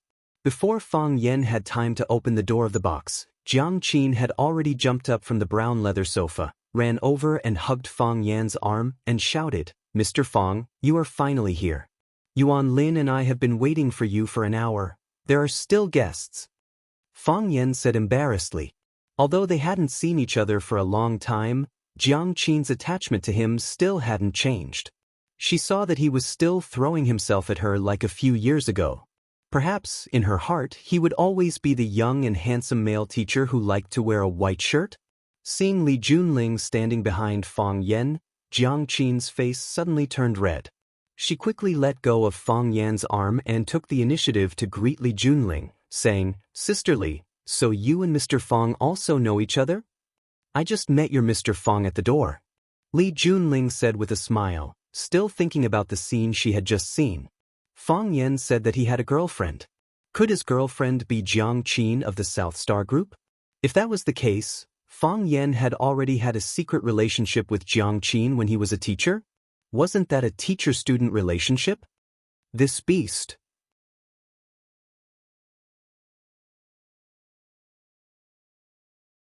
Chapter 696. The cold wind was piercingly cold, and the glaciers stretched for thousands of miles. A puff of air, and that puff of air immediately condensed into mist. A pee, and while you were still peeing, the upper half was steaming, and the lower half was already frozen. Can you imagine what it feels like to hold a popsicle with your little penis? The land of extreme cold truly lived up to its name. This was the coldest place that Imo-Ching-di knew of. Imo-Ching-di felt a little sad. He never thought that he would be the mistress of an animal. At this moment he was lying on a soft mattress woven from the fur of a snow wolf, making afternoon tea and pastries with all kinds of rare and exotic treasures, and admiring the crystal-clear inverted icicles hanging on the ceiling of the cave. It had to be said that Imo-Ching-di's life at this moment was really good. Ever since he and his boyfriend, Ice Dragon, had argued countless times, Ice Dragon had finally realized that humans couldn't just eat one type of fruit. When they ate lava fruits, they also needed to eat other foods to change their taste. Thus, Imo-Ching-di's 3 meals a day were lava fruits with baby ginseng, lava fruits with 9-petal snow lotus, lava fruits with red silkfish, and lava fruits with snow snake meat. Every meal was inseparable from lava fruits.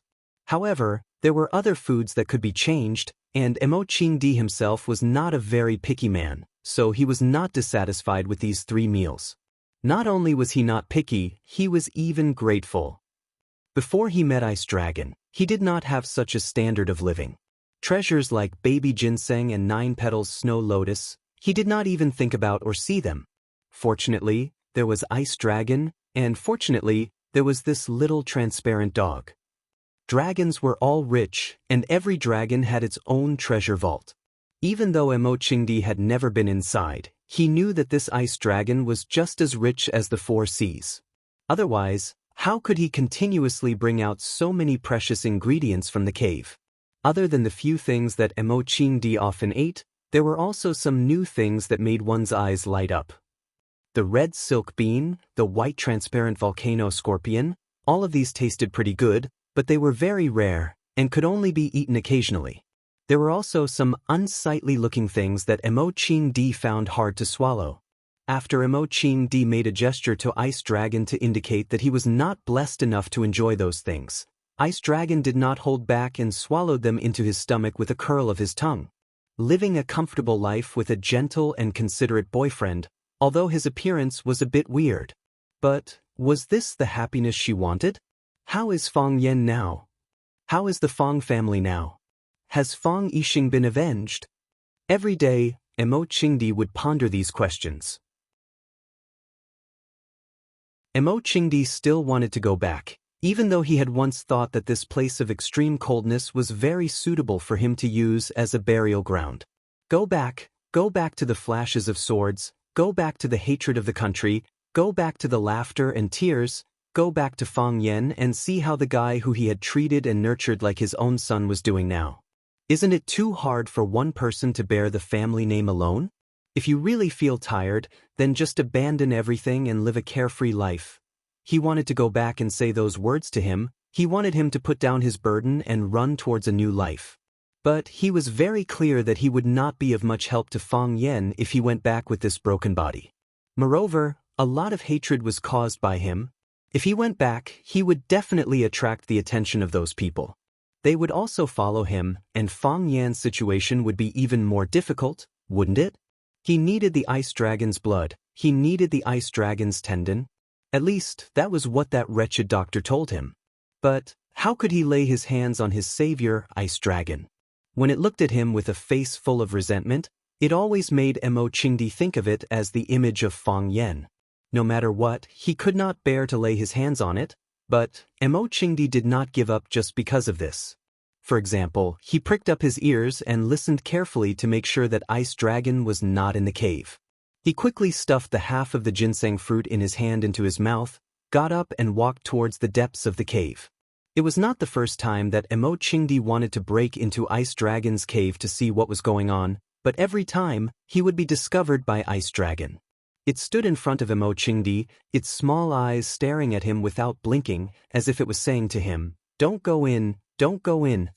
Every time he encountered such a situation, Imo Qingdi would smile apologetically at it, then turn around and go back. Ice Dragon acted as if nothing had happened, shaking its head as it followed behind him.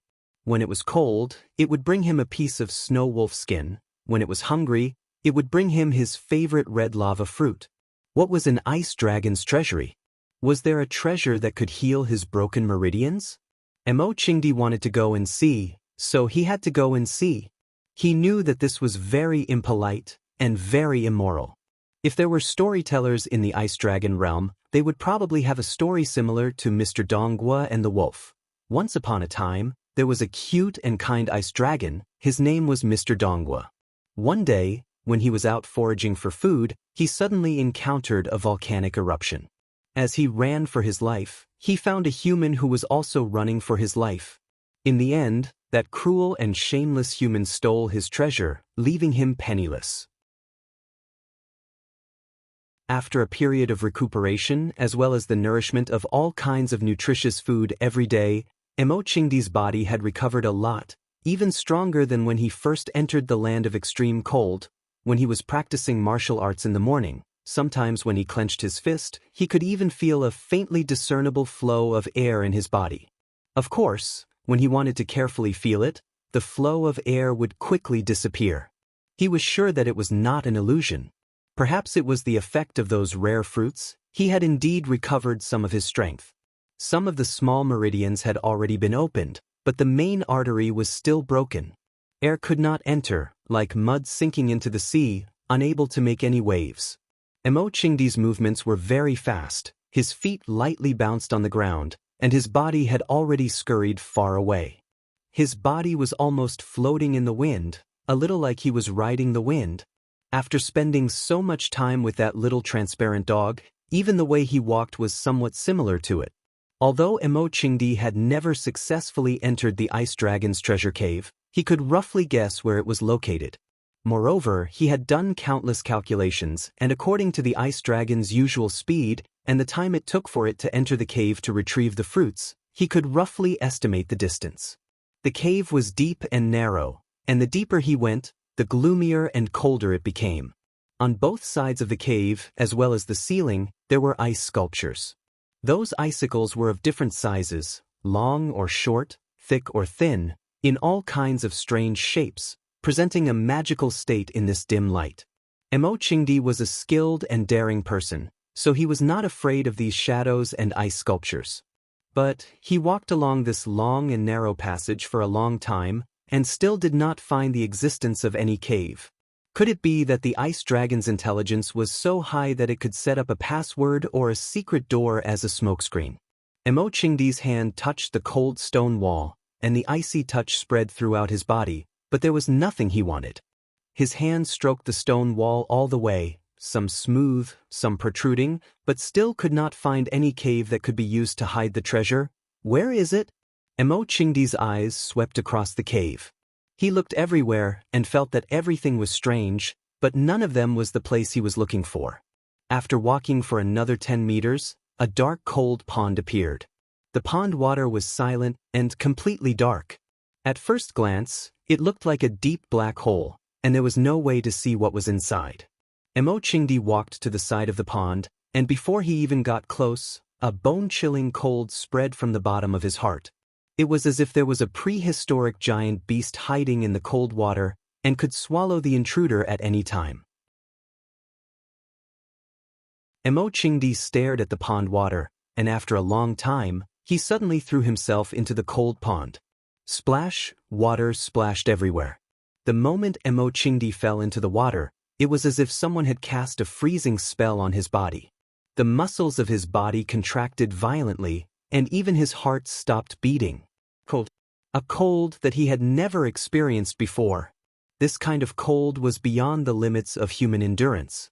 The gentle and pervasive water was like a sharp knife, incessantly cutting into Imo Qingdi's body. It cut his face, his nose, his eyes, his arms and thighs, and every inch of his body.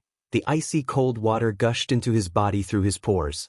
Even the hairs on his body had turned into fine silver needles, stimulating every acupoint in his body with the needles. Because of the self-defense mechanism of his body, when Emochingdi fell into the water and was attacked by the cold, his body naturally curled into a ball, like a fried prawn in a pan of oil. When Emochingdi's brain gradually regained consciousness, when he was able to think, when he wanted to reach out and swim deeper into the cold pond, he found that his hands could not move and his feet could not straighten. It was as if his whole body was frozen. He was like a zombie, immersed in the bone-chilling cold water, sinking all the way into the endless darkness.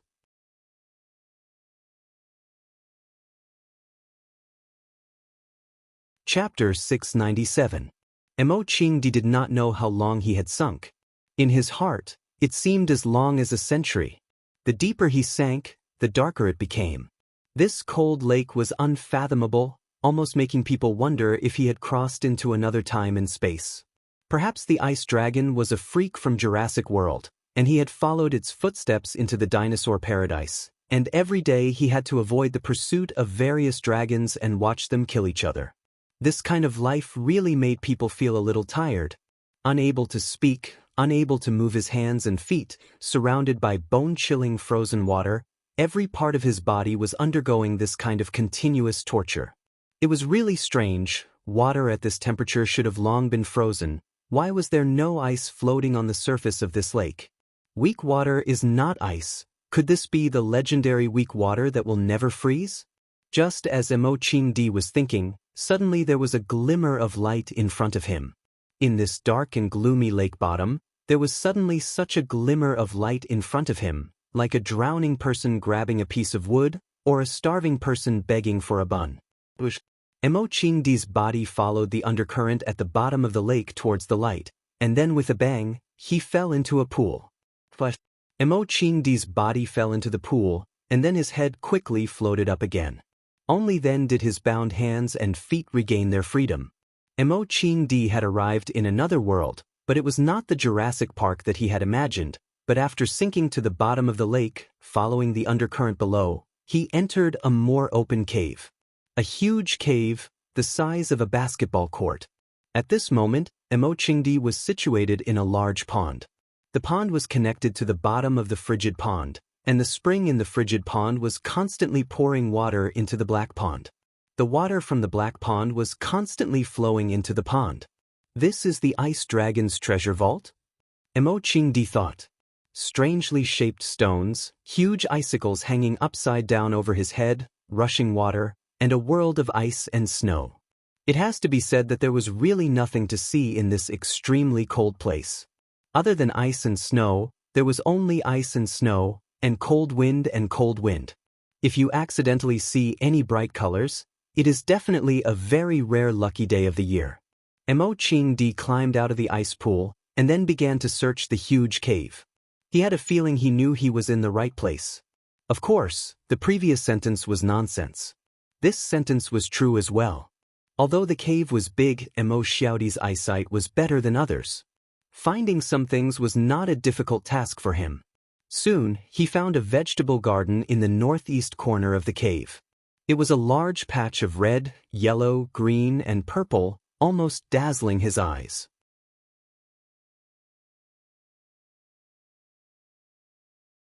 If he brought all these diamonds back to Yanjing, he would definitely be able to sell them for an astronomical figure. As for how much that astronomical figure would be, he had no idea. Emochingdi stood at the entrance of the cave for a few seconds, then turned and left. Looking at the pile of stones, he was not as surprised as he was when he saw the vegetable field. Presumably, Feng Yan would like these stones more. Then, Emochingdi continued to walk along the small path. In the most secluded northwest corner, he found a cave blocked with stones. Because the stones blocking the door were not big, there were many gaps in the middle. Through these gaps, he could see light coming from inside the cave. Emochingdi peered through the gaps, but he saw nothing but light. This made Emochingdi feel very strange.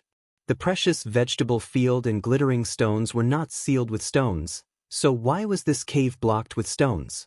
Could it be that there were more precious treasures inside than the vegetable field and the diamonds? Without any hesitation, Emo Qingdi quickly removed the big stones blocking the entrance. When he stood in the middle of the cave and looked at the huge ice sculptures on both sides of the cave, he felt an indescribable sense of shock. Ice dragons! Huge ice dragons! These ice dragons were big and small. The big ones were as big as a yacht, and the small ones were as small as a fishing boat. They stood on both sides of the stone wall, frozen by ice and snow, eternally accompanying the sun, moon, and stars. 1, 2, 3, 4. The entire family of the ice dragons was buried here, right? Although these ice dragons had been dead for a long time, because of the ice and snow, they still looked lifelike.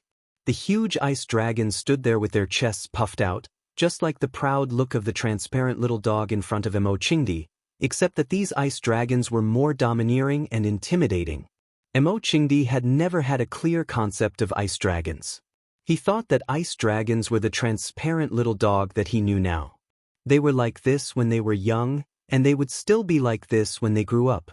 Of course, because of the language barrier, he could not ask the transparent little dog if it was 3 years old, 13 years old, or 30 years old. He didn't expect that the little transparent dog that looked so weak to be so huge. It looked like a mutated monster. It was a dragon, a species that had the potential to grow into the shape of a dragon. There really are dragons in this world? Emo Qingdi stood there with a dull face, unable to believe the reality before his eyes. But they stood there, and as long as he took a few steps forward, he could reach out and touch their skin, their strong bodies, and their tall thighs that were almost as tall as a man. They were taller and more powerful than the biggest bear. They were the predators of this world. Fortunately, they lived in this land of extreme cold and not the human world. Fortunately, they were rare and could not reproduce in large numbers. Otherwise, it would be a disaster for the human world.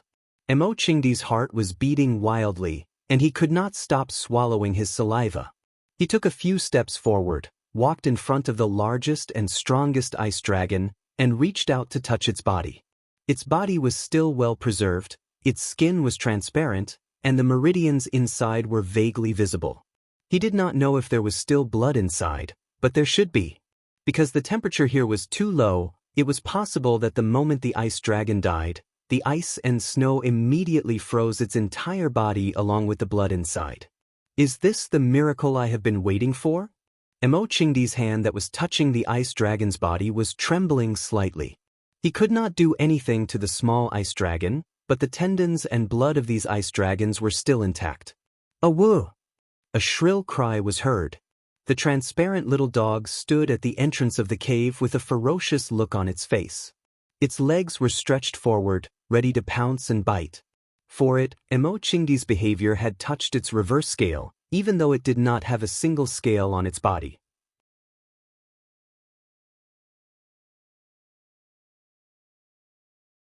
Chapter 698. It was not easy to coax a beautiful woman to bed. Just as he was about to make love to her, her husband came in. Emo Qingdi's mood was exactly the same as that of a failed rapist. He needed the tendons of the ice dragon to reconnect his meridians, and he needed the blood of the ice dragon to forge his body. This was the reason why he traveled thousands of miles to this land of extreme cold. He could not lay his hands on his savior, the little ice dragon, so he could not recover, and he could not go back to Wuxia, to the Fang clan, and to Fang Yan's side.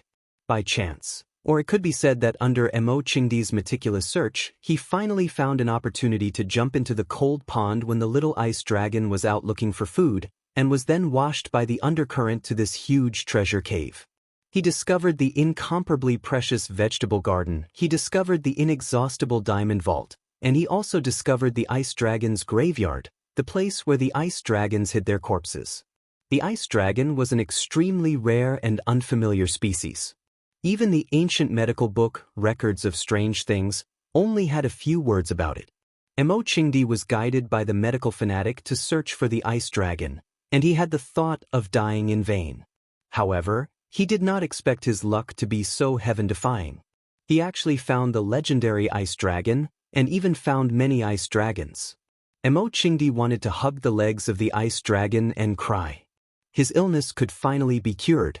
He could not lay his hands on the little ice dragon, So he would put down a big one. He would pull out its tendons, drink its blood, and then quickly leave this land of extreme cold. After doing such a thing, he no longer had the face to face the cute, resentful expression of the little transparent dog. Unexpectedly, before he could do such a thing, the little ice dragon had already rushed over, blocking the entrance of the tomb and howling at him. This was the first time the ice dragon had treated him with such a violent attitude. Even when they first met and were still strangers, it did not act like this. Roar! The ice dragon roared, and the sound lasted for a long time. The last time they were besieged by the pack of snow wolves, the ice dragon had also roared like this. But at that time, its roar was full of power and fighting spirit. It was like a battle cry before a battle, but also a declaration of victory. This time, it was different. Its voice was even sharper and more majestic, but there was no power in its voice. There was only grief and indignation, no fighting spirit, only endless killing intent. Ice Dragon was angry. Dragons had reverse scales, and those who touched them would die. For the Ice Dragon bloodline, protecting the bodies and graves of their fathers and ancestors was their greatest responsibility. No matter who it was, anyone who dared to trespass would be torn apart by the sharp teeth and claws of the Ice Dragon. What Ice Dragon did not expect was that the person who barged in this time was Mo Qingdi. The Ice Dragon did not understand the human language, but in its heart, it treated him as a companion. It was the same kind of dragon as him. It would not hurt him, nor would it discriminate against him. If there was good food, it would feed him. If there was something good to drink, it would let him drink. If there was danger, it would rush to the front. The Ice Dragon was lonely because he lacked his own kind. Therefore, the lonely Ice Dragon recognized Mo Qingdi as one of his kind. But how could he do this? How could he hurt himself like this? Oh! Ice Dragon's eyes turned crimson. His dragon heart was in great pain. It was as if his heart was being cut by a knife. Ice Dragon stretched his front legs forward and his back legs back. His body was arched, like a sharp arrow that could be shot at any time. This was the posture of the Ice Dragon when he was about to attack. Ice Dragon was about to attack. Mo Qingdi felt a little melancholy. He had thought of such an outcome, but in his heart he did not want it to happen. Mo Qingdi knew that the Ice Dragon did not understand the human language, but he could not help but want to say something. Because if he did not say something, his heart would be very uncomfortable. Talking to an animal was such a stupid thing to do, but no one could see it anyway. I know you are very sad. This is my fault. Mo Qingdi was like a father who had done something wrong, apologizing to his wrong child. I have never told you that I came to this land of extreme cold to find you. A doctor told me that eating the Ice Dragon's tendon and drinking the Ice Dragon's blood could repair my damaged meridians. I did not believe it at that time, but I still wanted to come and try. When I was young, I did not have a family. I was all alone. It was a very dignified man who brought me home. He asked me what my surname was. I said my surname was Mo Xiaolang. He said it was not a good name. Xiaolang, it sounded like a simple name for a cat or dog. The most important thing in Jianghu is to have a good reputation. He said my name was not domineering enough. He thought about it and said he wanted to change my name to Mo Qingdi. I like this name very much.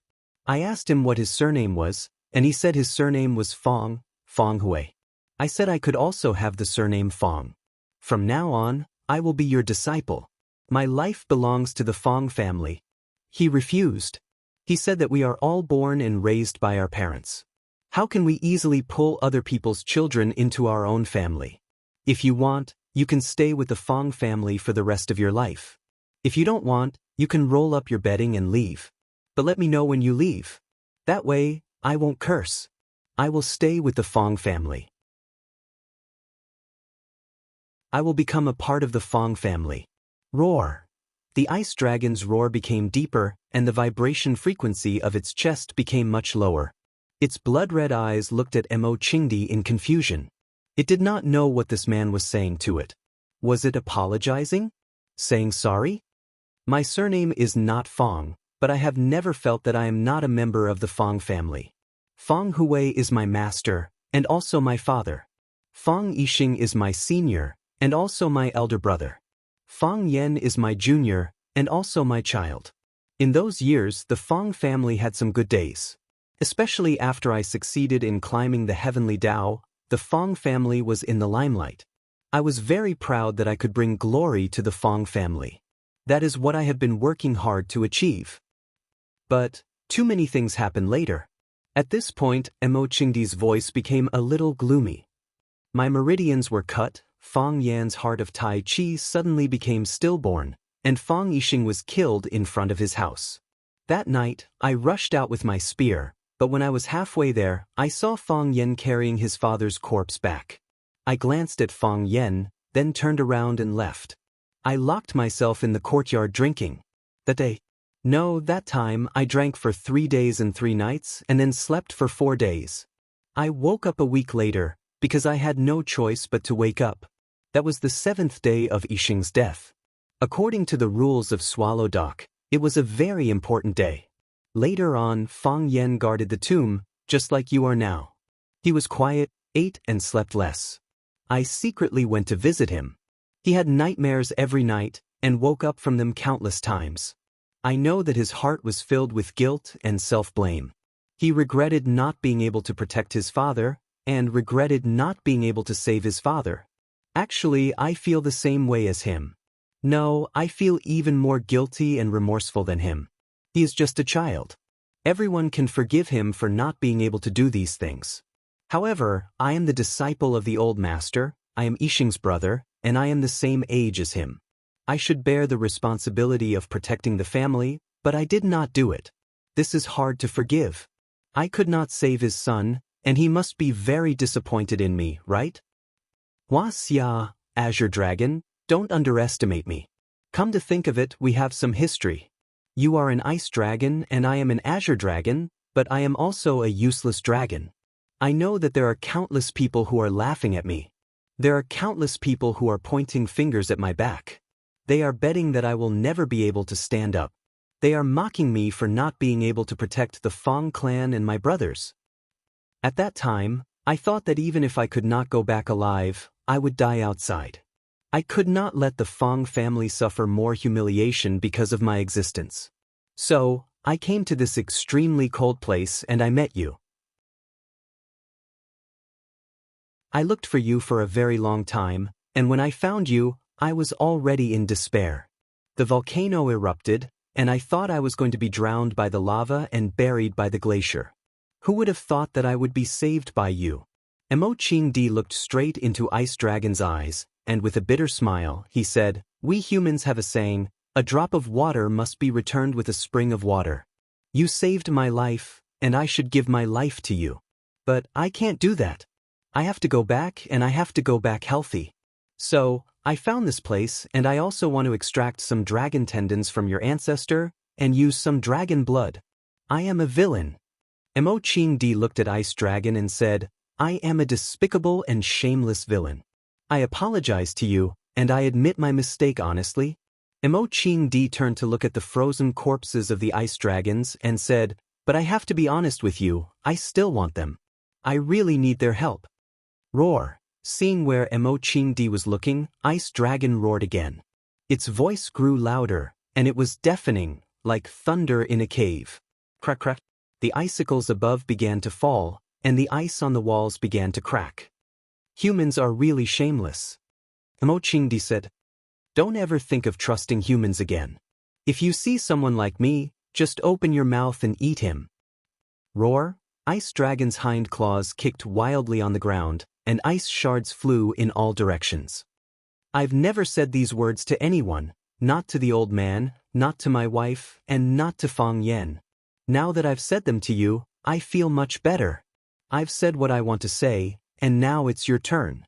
Emo Qingdi looked at Ice Dragon and said, "Roar."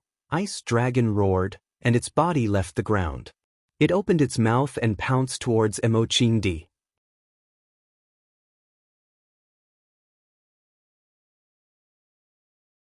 Chapter 699. So Big Sister Junling and Teacher Fang have only just met? I thought you guys knew each other a long time ago. Hearing Li Junling say that he and Fang Yan met at the entrance of the club, Jiang Qin's heart suddenly became a lot happier. She said with a smile, "Sister Junling, I like the private room of Autumn Whispers the most. Every time I come here, I will choose this room. Sometimes I will also go to Starry Sky, but I prefer the name of Autumn Whispers." It sounded like he was whispering to someone on a beautiful autumn day. It gave off a very relaxed and limited feeling. "Sister Junling, you are really amazing to be able to think of such a good idea." Li Junling smiled brightly, looked at Jiang Qin and said, "If you like it, you can come over often. But you two are too popular now, I'm afraid you won't have too much private time, right?" "I can always find time." Yuan Lin's long hair was cut short, and her original oval face had become a lot thinner.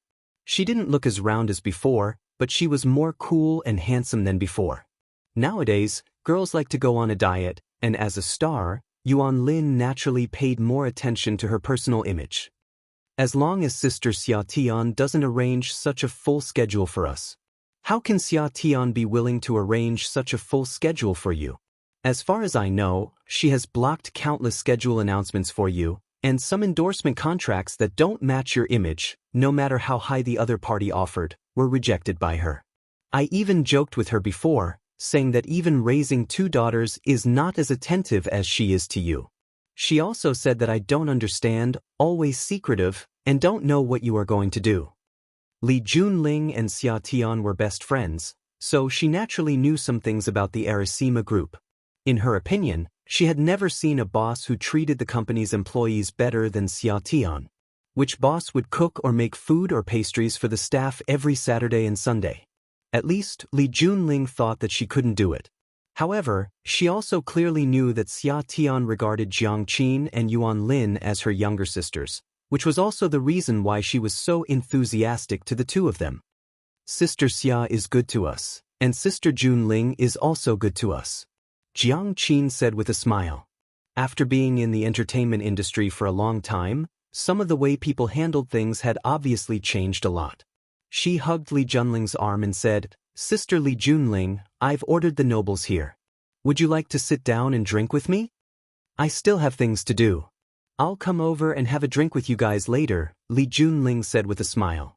She looked at Fang Yan and said, "Mr. Fang, enjoy yourself. If you need anything, just let me know." "Thank you. Thank you for your hard work." Fang Yan thanked them sincerely with a smile.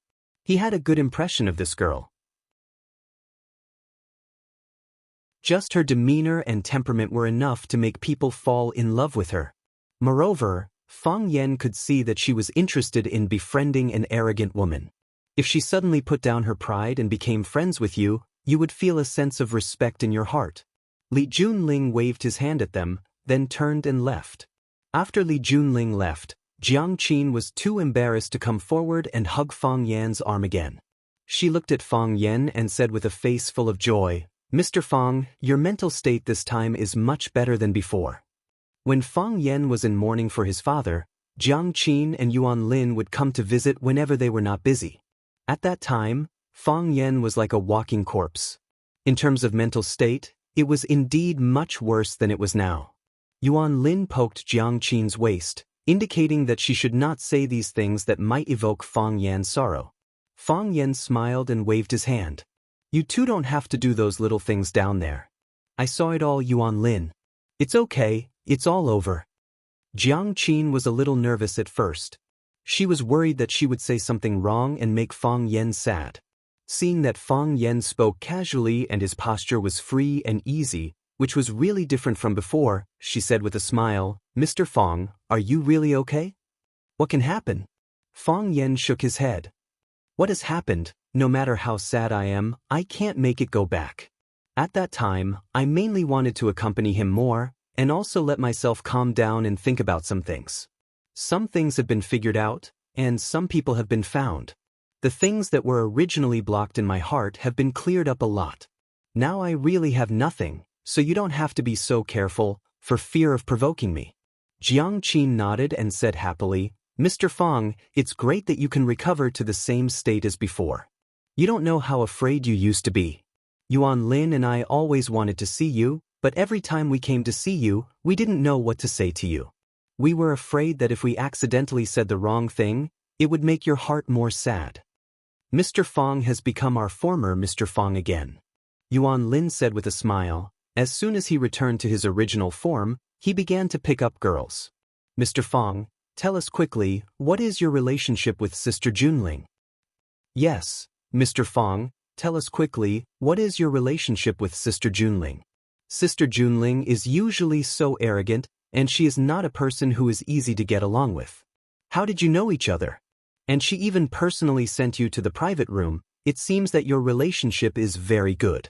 Jiang Qin's face was full of curiosity, staring at Fang Yan like a curious baby. I met her at the door, Fang Yan explained. I was looking for someone to ask for directions, and she happened to appear, and then she brought me here. Impossible. Jiang Qin and Yuan Lin shook their heads at the same time. The eyes that looked at Fang Yan were full of doubt and exploration. Fang Yan touched his nose and smiled bitterly, saying, Do you not believe me, or do you not believe your sister Junling? Neither. Jiang Qin shook his head and said, It's too simple. Too easy. How can you know each other so easily? You don't know how many people in Yanjing City want to know the piano goddess, Li Junling? There is no chance at all. Yuan Lin added another stab. Fang Yan shrugged his shoulders and said, I can't help it if you don't believe me. You two little girls invited me here. It can't be just to ask me what's the relationship between me and Li Junling, right? Of course not. Jiang Qin said with a face full of smiles. We heard that Mr. Fong returned to Yanjing, so we hurriedly invited you out to meet him. Since she knew that you were in Yanjing last night, Kiss seemed to have lost her soul. She took out her phone several times and wanted to call you, but she was afraid of disturbing your work. In the end, I snatched her phone and called you. After you agreed to come out and meet us, Kiss started to be anxious again. Is it better to wear a dress or casual clothes today? Is casual clothes too casual? Is a dress too sexy? She woke up with dark circles under her eyes today. She is bewitched. Yuan Lin. Jiang Qin covered Yuan Lin's mouth to stop her from saying any more. Yuan Lin dodged and the two girls played on the sofa again. Fang Yan sat down on the sofa on the other side. He took their chilled red wine from the ice bucket, poured a glass for himself, and sipped it. No matter how the world changed, the relationship between Jiang Qin and Yuan Lin did not change at all. This made Fang Yan particularly happy for them. The two girls were finally tired of playing. They lay on the sofa and looked at Fang Yan sitting across from them without any image. Mr. Fang, you have changed a lot, Jiang Qin said. I have become quiet. I have become mature. Yuan Lin's eyes swept over Fang Yan's face and said, There is a kind of silent majesty that can give people a sense of security. Fang Yan smiled bitterly and said, I was quiet for a while, and you can interpret so many things? Of course, Jiang Qin said proudly. Who asked us to be your students? Who asked us to know you so well? Fang Yan raised the glass in his hand and said, Cheers to long time no see. To long time no see. Jiang Qin and Yuan Lin raised their glasses at the same time and touched Fang Yan's glass. Everyone raised their heads and drank the wine in the glass together. At this moment, a waiter in a black uniform came over with a tray. Jiang Qin looked at the red wine on the waiter's tray and asked, Are you mistaken? We only ordered a bottle of Marquis, and you have delivered it. There can be no mistake. The waiter placed the tray on the coffee table in front of Fang Yan and said, Our president said that she has collected 2 bottles of good wine and would like to invite the 3 of you to have a taste. Sister Junling's private collection. Yuan Lin took the red wine and looked at it. She was speechless and said, It's actually flame snake. This is a product of the Rothschild family's mysterious manor. It is mainly for their own family use, and a small amount will be sold to the market. Such a good wine, even Sister Junling doesn't have a lot, right? How could she be willing to give away 2 bottles at once? After asking this question, the 2 girls stared at Fang Yan again. Their gazes seemed to be saying, Teacher Fang, you'd better tell us the truth. Fang Yan pretended not to see it. He lowered his head to admire the red wine bottle and said, Since it has been delivered, let's have a good taste. He looked at the waiter standing next to him and said, "Help us open it." "Yes, sir," the waiter said respectfully. The venue quieted down, and the sweet sound of the piano was like a clear spring flowing from afar, ringing in everyone's ears. "Sister Jun Ling is playing." Jiang Qin listened attentively for a while and said with a gentle voice.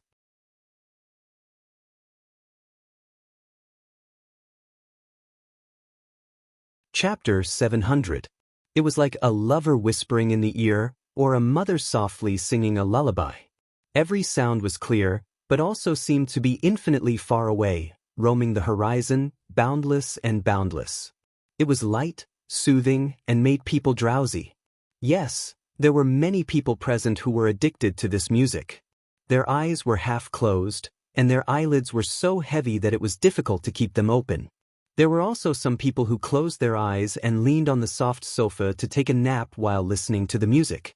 In such a bustling city, to be able to have a comfortable sleep without worries was also an infinitely beautiful thing in life.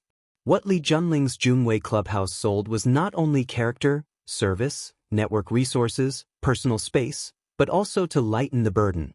Listening to a little song could remove most of your worries. At least for a while, you could completely relax. In this way, what else could you ask for? In the sound of the piano, a group of young men and women with extraordinary taste came to the entrance of Junling Clubhouse. The leader was a young man wearing black-rimmed glasses. His facial features were as handsome as a sculpture, and his eyes were as deep as the starry sky. There was a charming smile on his face. Any woman who saw him would easily have a good impression of him, and then get lost in his gentle trap. When the man walked to the entrance of Junwei Clubhouse, he suddenly stopped. The people in front stopped, and the people behind also stopped at the same time. "Young Master Qin, what happened?" A beautiful woman wearing a small black suspender asked aloud. She seemed to have a good impression of this young Master Qin. When she spoke, her smile was bright, and she deliberately showed the charming little dimples on both sides of her cheeks. When she bowed slightly, the front of the small suspender would shrug down. As long as the man slightly lowered his head, he could see the snow-white and tender little white rabbits in his eyes. "Shoo!" The man made a shushing gesture and said aloud, "Jun Ling is playing the piano." When the girl heard this, she still had a smile on her face, but there was a flash of anger in her eyes. When the others heard this, they immediately understood and laughed. "So it's sister-in-law playing the piano." Everyone listened carefully. A man wearing a Versace fishnet suit said with a smile, "Luo Xiaodao, with your junior high school education level, can you understand our sister-in-law's zither?" A man with long hair said with a smile, "Stop arguing. Can't you see that our young master accent is already listening attentively?" Everyone quieted down and listened to the melodious sound of the piano coming from the club seriously or pretentiously. The handsome greeter at the entrance of the club wanted to invite these VIPs in, but seeing that they were listening carefully at the door, he had to give up the idea. At the end of the song, the handsome young man took the lead in applauding and walked toward Jun Shiwen's office. The young people behind him also applauded. Their applause blended with the applause inside the venue, and the atmosphere became more and more enthusiastic. Next to the $1,000,000 Steinway ruby and ebony piano, Li Junling stood up and bowed deeply to the guests present. When she looked up, she happened to meet the eyes of the young man who was standing in front of her and applauding enthusiastically. "Jun Ling, you played so well. Deep feelings can be seen in a calm place, and thunder can be seen in a silent place. Your zither skills are getting better and better." Qin Chang said with a smile, "When I was standing at the door just now, I didn't dare to approach, for fear of disturbing your music. It was not until the end of the song that I dared to come and say hello to you." Li Junling smiled lightly and said, "Thank you, young master. You are a distinguished guest of my Junling club. You can just come in and listen to the music. Why do you need to stand at the door? People who don't know will think that I shut you out. If that's the case, I'll have committed a grave sin." Qin Chang raised his eyebrows slightly and said, "Jun Ling, it's okay for others to call me young master, but you also call me young master. We are about to become a family. Do you need to be so distant?" Li Junling looked up at him and said, "I think it's good." The smile on Qin Chang's face froze for a moment and then returned to normal. She said with a smile, "It's rare for me to come here. How about having a drink together? I also have a few words to say to you." Li Junling refused and said, "Young master, it's really inconvenient today. I happen to have friends coming over. I just had someone send 2 bottles of wine over. Now I have to go and entertain them." "Oh, Junling's friends? Junling's friends are also my friends?" Qin Chang said with a smile. "Let's go together. I can also go and say hello to your friends. Otherwise, they will blame me for being too rude." "Young master." Li Junling was still thinking about what reason to refuse. "What? Junling thinks that I can't be seen?" Qin Chang said with a smile. "This will hurt me too much." Li Junling knew that Qin Chang was determined to go with him, so he nodded and said, "Then let's go together." When Li Junling brought Qin Chang to the autumn whisper box, Fang Yan was competing with Jiang Qin and Yuan Lin, the 2 girls, in drinking. The 2 bottles of Flame Snake had been almost finished by them. His alcohol tolerance was pretty good, and Jiang Qin and Yuan Lin's alcohol tolerance had also greatly increased. When he first met them, they were still underage junior high school students. They were as pure as a little white flower. They blushed when they talked to boys. Of course, this referred to Yuan Lin. The first meeting between Fang Yan and Jiang Qin was full of legends. Until now, Fang Yan still clearly remembered that when he woke up, he happened to bump into the head of the girl who sneaked in. The girl was hot-tempered. She pointed at Fang Yan and scolded, "You dare to touch the butcher's daughter. Do you believe that my father will chop you to death?" The butcher didn't chop Fang Yan to death, but the butcher's daughter and Fang Yan became very good friends. "You two are good at drinking." Fang Yan smiled and said, "It seems that the entertainment circle is really a big dye vat." Jiang Qin was a little nervous and quickly explained, "Mr. Fang, we don't usually drink outside. If there is a wine party that needs us to attend, Sister Xia will help us push it off. Sister Xia has a very strong background. Those people can't afford to offend her, and they don't dare to force us. We learned our drinking capacity from Sister Xia. When Sister Xia has nothing to do, she likes to cook a table of dishes for me and Yuan Lin to accompany her to drink." Yuan Lin nodded. She knew that the outside world didn't have a good evaluation of the entertainment circle. She didn't want Fang Yan to think of them as girls who didn't know how to be good for themselves. She said, Yes. We won't accompany those bad men to drink. We will only accompany Sister Xia and Mr. Fang to drink." Fang Yan looked at Jiang Qin and Yuan Lin seriously and said, "I know. I believe in you. You were my good students before, and you will be my good students in the future. Also, no matter what happens, you can tell Xia Tian and me. No one can force you to do something you don't want to do, unless you do it yourself. I know you won't do it." Jiang Qin looked at Fang Yan with red eyes and said, "Mr. Fang, don't worry. We won't do those things that don't know how to love ourselves, and no one can force us to do those things." Yuan Lin said with a straight face, "No one can bully us. We are very powerful now." Fang Yan smiled and wanted to reach out to touch Jiang Qin's head. He raised his hand in the air and withdrew it in embarrassment. This habit was formed in the past. At that time, the 2 of them were still junior high school girls. At the age of 13 or 14, they were as tender as a little red flower that had just bloomed. When they met again, they had been in the entertainment circle for many years. Their knowledge and experience were different from before, and their age and figure had also changed greatly. The small steamed buns from before had now become big steamed buns. Jiang Qin was thin, and the development of her chest was not so obvious. Yuan Lin's body was round, and her chest was quite developed. Now, they could no longer be treated as children.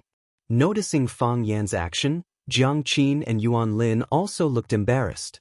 They held the wine glasses in their hands and took small sips, no longer saying anything. In such an atmosphere, Li Junling brought a group of people over with a vigorous and spectacular feeling. "I didn't disturb you, did I?" Li Junling stood at the door of the private room and looked at Fang Yan with a smile on his face. "No," Fang Yan said with a smile. Looking at the many young men and women behind Li Junling, he asked, "Who are these?" "Let me introduce you." Li Junling said, "I'm Qin Chang." Qin Chang took the initiative to extend his hand to Fang Yen, looked at Li Junling apologetically, and said, "The reason why I interrupted Junling's introduction is because I know that he will definitely not introduce my real status, and I really want the outside world to know and recognize that layer of my identity." Fang Yen reached out and shook hands with Qin Chang. When he saw this man, his first impression was that he did not dislike him, and he was very curious about what kind of relationship Qin Chang had. Could he be the son of a big shot? In a place like Yanjing City, it was not surprising to meet 3 to 5 members of a ministerial family for a meal. Qin Chang looked at Li Junling tenderly and said, "I'm Junling's fiancé. If there are no accidents, we should get married next year." You see, when a man meets a woman he likes, he can't help but show off in front of others. So, sometimes, you really can't blame women for being too vain. Men also love to be vain. "Master, master, master." Fang Yen praised in his heart, "This is a master at picking up girls."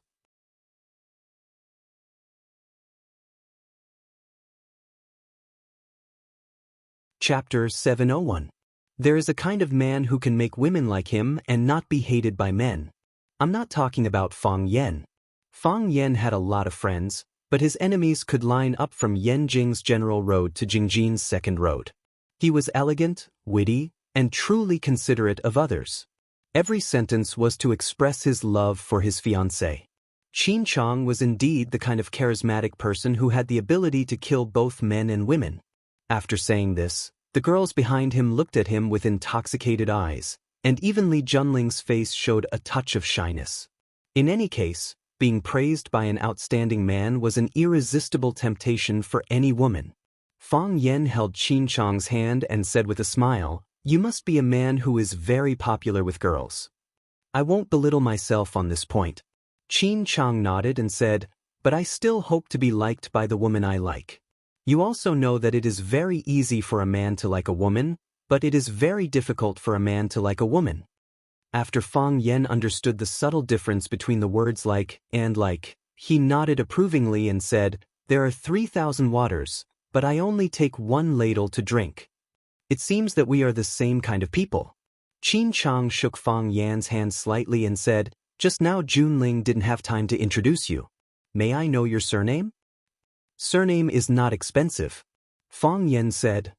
"Surname is Fang. Fang means square. Fang Yen. Yen is the flame of 2 fires. Fang Yen." Qin Chang's face slightly stiffened. Even he, who was good at hiding his emotions, had such an obvious change when he heard the name Fang Yen. He said, "Fang Yen? You are Fang Yen of Huaqing?" "I am also Fang Yen of Yanjing." Fang Yen saw the subtle changes on Qin Chang's face and said, "After all, my hometown is closer to Yanjing, so it belongs to Yanjing." Qin Chang pulled his hand away, and the smile on his face gradually disappeared. There was a strong hostility in his eyes.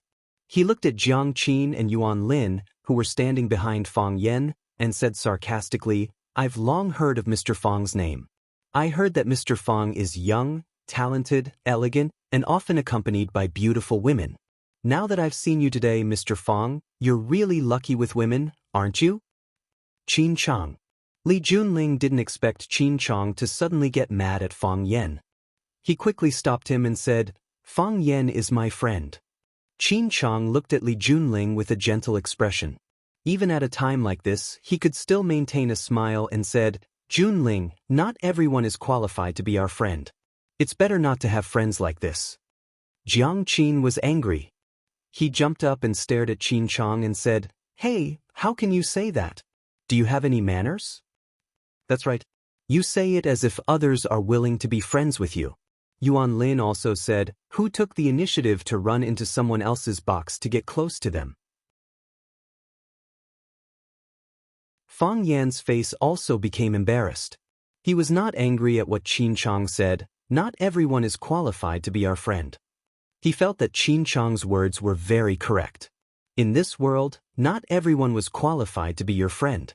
He was angry that Qin Chang said he was lucky with women.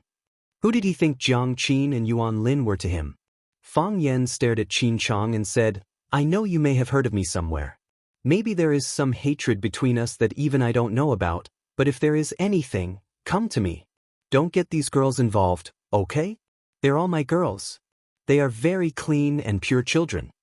Qin Chong sneered and said, if that's the case, of course, it can't be better. However, your character is obviously not so trustworthy. You already have a girlfriend, but you hook up with other women. I'm afraid it's not so easy to be a phoenix man.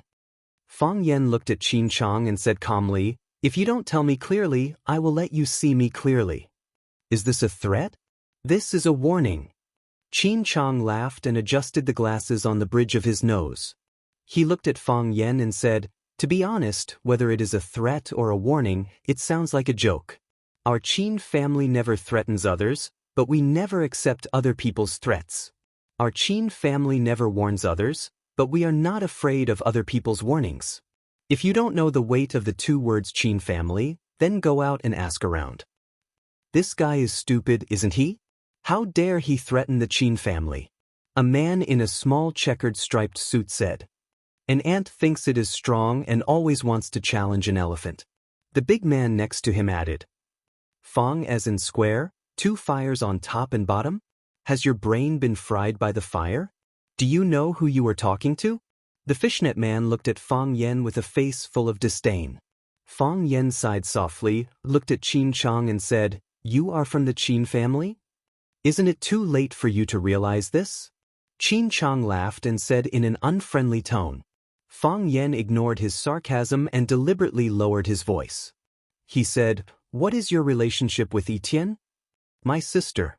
Qin Chong squinted his eyes and smiled. You finally remembered? In order to climb the ladder of wealth, you went behind your girlfriend's back to seduce other girls. Just because you were a teacher for a few days, you wanted to get close to her first. I want to ask you, where is your face? Where is your morality? Fang Yan shook his head and said, I know Etienne is an only child, so it is impossible for her to have an older brother like you. Who are you to Etienne? Qin Chong was full of anger and thought that Fang Yan was deliberately humiliating him. He said, my grandfather and Etienne's grandfather are blood brothers. He calls my grandfather uncle. My father and Etienne's father are also like brothers. Do you think it is wrong for me to call her sister? I am not sure whether it should be or not. This is Etienne's business. If she thinks it should be, then it should be. If she thinks it shouldn't be, then it shouldn't be. Fang Yan looked at Qin Chong with a serious expression and said, I know where your hostility towards me comes from, and this is also something I've always wanted to explain to the Qin family. I and Etienne have a very normal teacher-student relationship, and we're also very good friends. She is a very important and special person to me. She is my student and also my sister. Don't believe the rumors in the outside world. There are people purposely slandering Etienne, and there are also people purposely splashing dirty water on the Qin family. Don't you know Etienne's personality? Deal with it calmly, or ignore it completely. Those rumors will naturally disappear, and it will not have any effect on Etienne and the Qin family.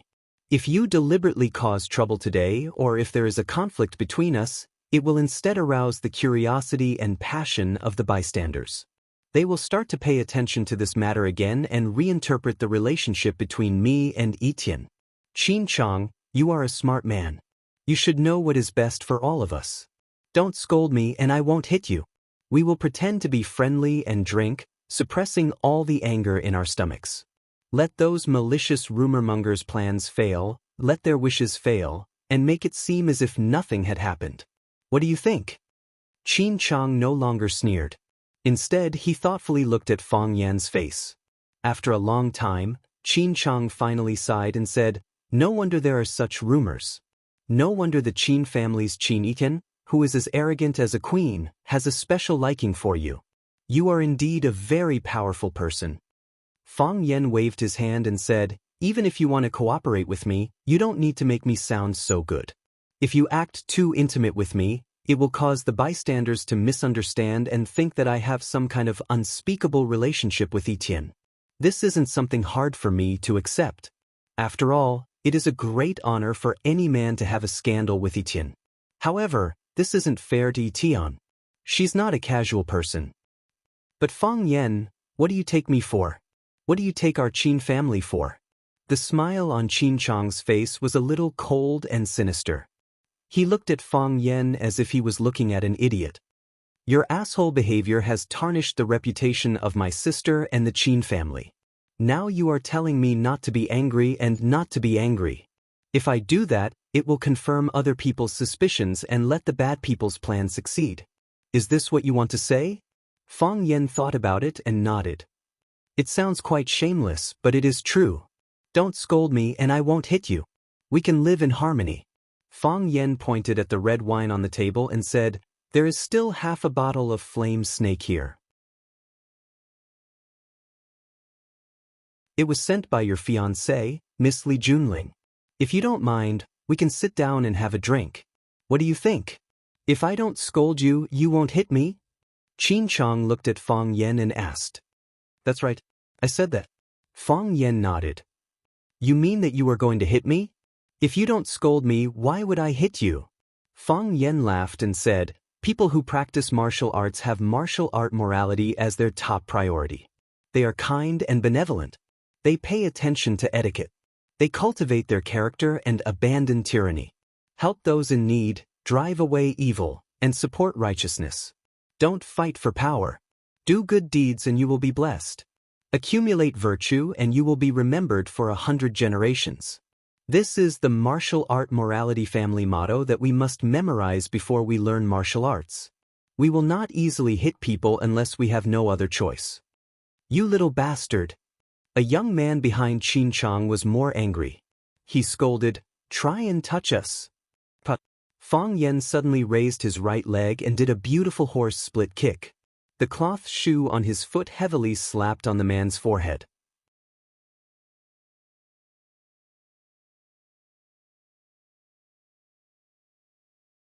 Chapter 702. The man had no ability to resist and fell head first onto the floor of the private room, because Fang Yan's kick was so powerful that his head hit the ground first. In other words, when his head hit the ground, his feet were still in the air, so all the gravity was borne by his brain. After falling to the ground, he didn't even make a sound before he fainted. You little bastard. Let's try. The words were still in his ears, but the person who spoke had already fainted. After a moment of silence, people began to rush over to check on their friends. Lu Haoren, are you okay? Call the police, someone killed him. Lu Haoren is dead? Call Lu Haoren's family. This kid is finished, we must kill him. Everyone accused Fang Yen of violence. F*CKU. Someone opened his mouth, wanting to insult Fang Yen. Fang Yen glanced over, and that man immediately shut his mouth in shock. His body even took 2 steps back. After seeing Fang Yan's kick, they didn't want to become the next Lu Haoren. How could you? The young man took a step back and felt that it was embarrassing to be so cowardly in front of everyone. He stepped forward again, gritted his teeth, and shouted, how could you hit someone? Fang Yen looked at him with a smile and said, we are all people of quality. How good would it be to kick him down? Open your mouth and shut your King bastard. That will affect your image.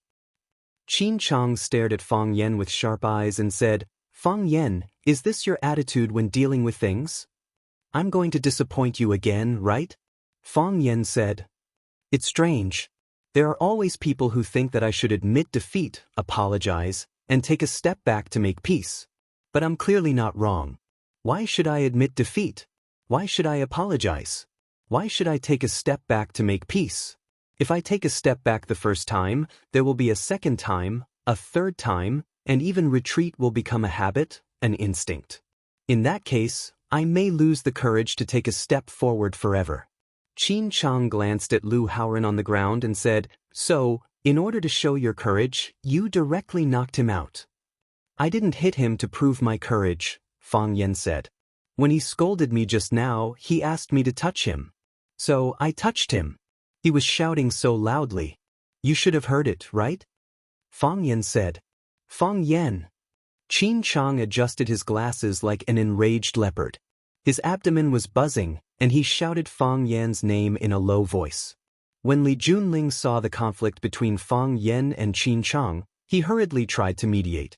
He looked at Qin Chang and said, "Qin Chang, Fang Yan doesn't have any evil intentions. Let's just let this matter pass. Just take it as giving me some face, how about it?" Qin Chang looked at Li Junling with a gentle look in her eyes, but she couldn't hide the anger in her voice. "Li Junling, you are my fiancé. I am willing to give you face and protect Li Junling's reputation with you. However, if I let this matter go, how am I going to explain it to the Qin family? How is he going to explain this to Lu Haoren, who was knocked out by him with a kick? It's not that I don't give you face, it's that he doesn't give me face." "I gave you face," Fang Yan said. "When I knew that you and Qin Etian were relatives, I already wanted to save face for you. I didn't want to quarrel or fight if I could.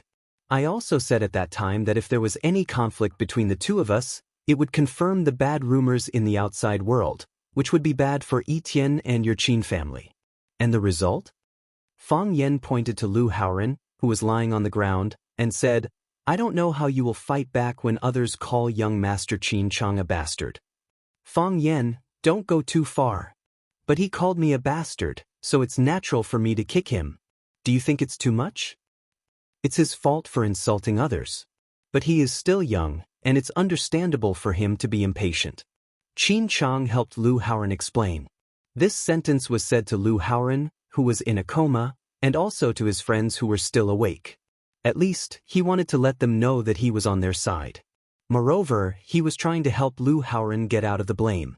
Fang Yan grinned and said, "If being young is a capital to make mistakes, then I'm also quite young, so it shouldn't be a problem to beat him up, right?"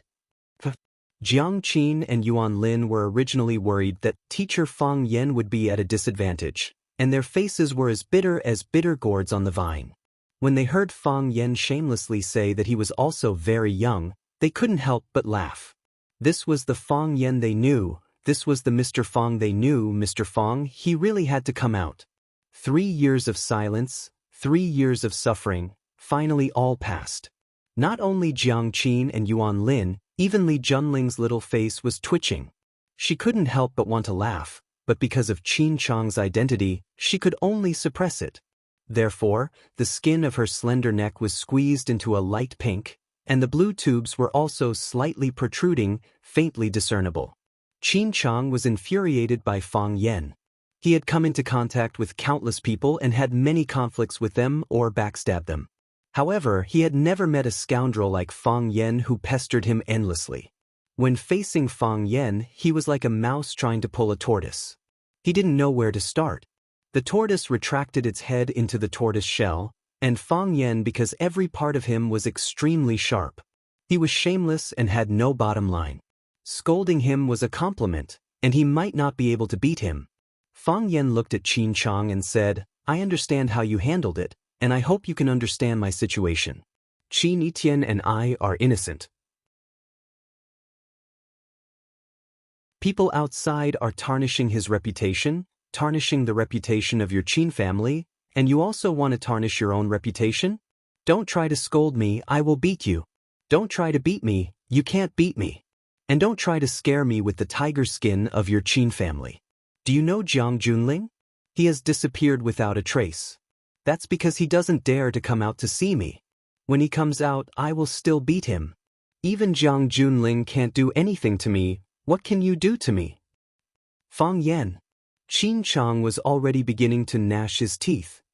"Oh, I almost forgot to tell you something. It is the matter of Jiang Junling that I just mentioned. I went to see the old man of the general family, Jiang Shifu, and he is a sensible old man. He knows that his grandson has done very bad things, and is worse than a beast. He said that he wanted to strangle this unfilial grandson with his own hands. But the old man is pitiful and can't see that unfilial grandson, so he said that he will be expelled from the general family, and his name will be removed from the family tree. In the future, even if he dies, he will not be able to enter the ancestral hall or the ancestral grave of the general family.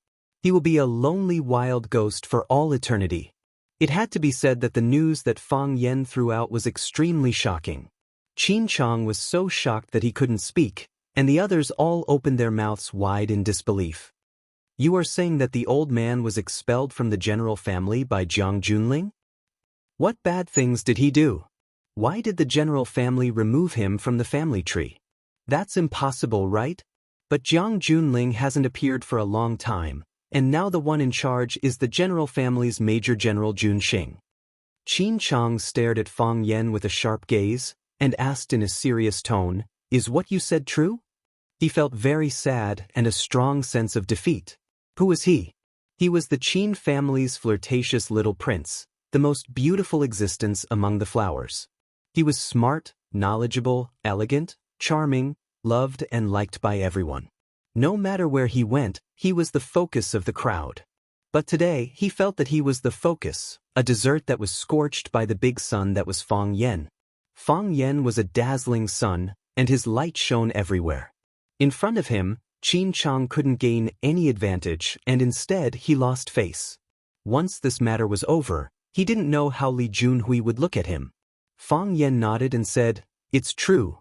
The news will probably come out in 2 days, and I think that guy, General Xing, will be very happy to do this. Of course, the premise is that the old man of the general family keeps his word and doesn't go back on his words." Understood.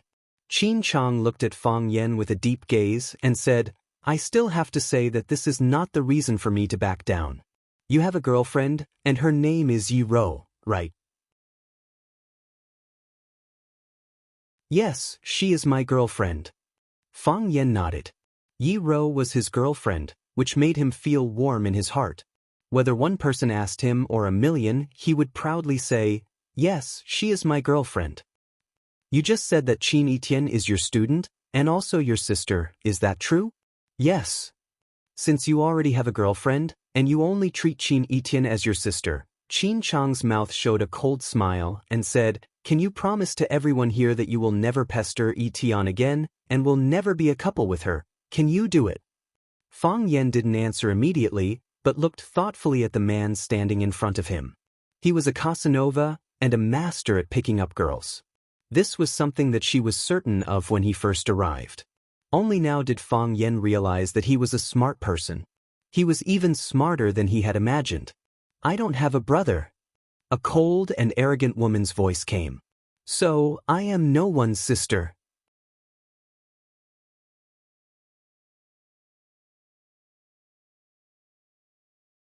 Chapter 703. Qin Chang was a smart man. Generally, the younger generation who could be pushed to do something by the family wouldn't be too bad. First, he used Fang Yan's own words to shut Fang Yan's mouth, confirmed the teacher-student relationship between Fang Yan and Qin Etienne, and then asked Fang Yan to promise in front of everyone that he would never have any affair with Qin Etienne in the future. There were 2 advantages to doing this. One was that the rumor that Qin Etienne was a third party was cleared, and Qin Etienne and the Qin family were innocent. The other advantage was that it was confirmed that Fang Yen would never have any chance to have any relationship with the Qin family in the future. Fang Yen was Fang Yen, and the Qin family was the Qin family. In this way, he could always maintain his pride in front of Fang Yen, and when he wanted to do something, he could make sure that he could surpass Fang Yen in terms of resources and connections. Qin Chang didn't like Fang Yen. He didn't like him at first sight. He thought that Fang Yen and he were the same kind of people, the same kind of men who pretended to be pretentious, cheap, and good at hiding their emotions and real thoughts. Such men were very dangerous, and he thought that he was also very dangerous. Of course, Fang Yen was more dangerous. He could kick people until they fainted. He couldn't do this kind of thing. It was not that he didn't want to do it, but his legs couldn't kick so high. Therefore, it was the best thing for the Qin family to cut off the relationship between Fang Yen and the Qin family. Fang Yen understood Qin Chang's intention, so he thought that this guy was a smart man. If he removed the dirty words from Qin Etienne and the Qin family, he would do a good job, and the Qin family would naturally compensate him and reward him. He kicked him out of the Qin family's big ship and let him fall into the sea to swim naked, which was in his personal interest. And to do these things, he just needed to explain it in public. Of course, Fang Yan could go back on his words in the future, but at that time, his character and credibility would naturally be questioned by the public. Fang Yan had to answer the question directly. For the sake of Qin Etienne's reputation and Yi Rou's face, he had to give a clear answer that was in line with the interests of Qin Chang. He and Qin Etienne were only teacher and student, and they would never be a couple. In this way, Qin Etienne's mistress label would be removed, and Yi Ruru would feel comfortable knowing how to deal with this matter. Which woman would like to hear that her boyfriend had an affair with another woman? It was precisely because he understood Qin Chang's thoughts that Fang Yan was not willing to walk into the trap so easily. He had inherited his grandfather Fang Hui's craftiness. He would rather die than suffer a loss and desperately take advantage of others. It's natural for me to take advantage of you, but if you want to take advantage of me, then there's no way we can close this deal. When Fang Yan was about to give an answer that could perfectly solve all the problems and give Qin Chang a fatal blow, he heard a familiar woman's voice. I don't have an elder brother, and I can't be anyone's younger sister. The voice was cold and arrogant, giving people a feeling that it was aggressive. People hurriedly turned around and saw a woman in a modified black knight suit, who looked like a handsome young knight, striding towards them in black leather boots. The woman's hair was coiled up high, revealing a slender neck like a swan. Her face was delicate and flawless, and her bright eyes were like the brightest stars in the night sky. She didn't wear any makeup, but she was born with heavy colors and thick ink. Even if she didn't hold it in, she had a kind of breathtaking majesty. The word majesty was not a good thing to be used on a woman.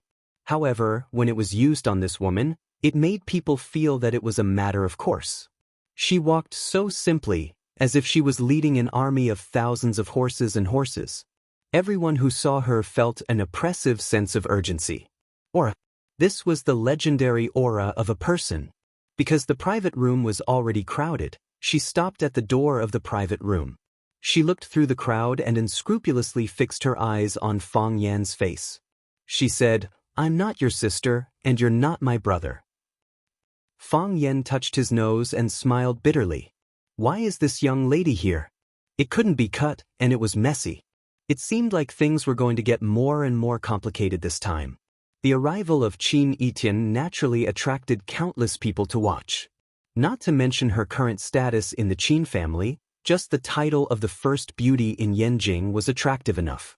Wow, is that Qin Etienne of the Qin family? So beautiful! I heard that most of the Qin family's business is managed by her now. She is going to take over the Qin family.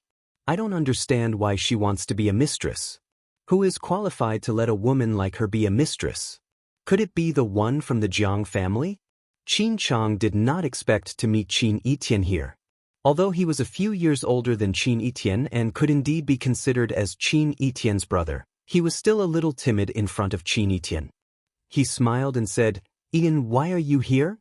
Qin Etienne looked at him expressionlessly and said, My friend is here, why can't I come? Qin Chang adjusted his glasses and said with a warm smile, I wonder which one of you is Etienne's friend? Fang Yan cursed in his heart. You already know those rumors, but you still don't know who is Qin Etienne's friend? It's still me. I'm Qin Etienne's friend.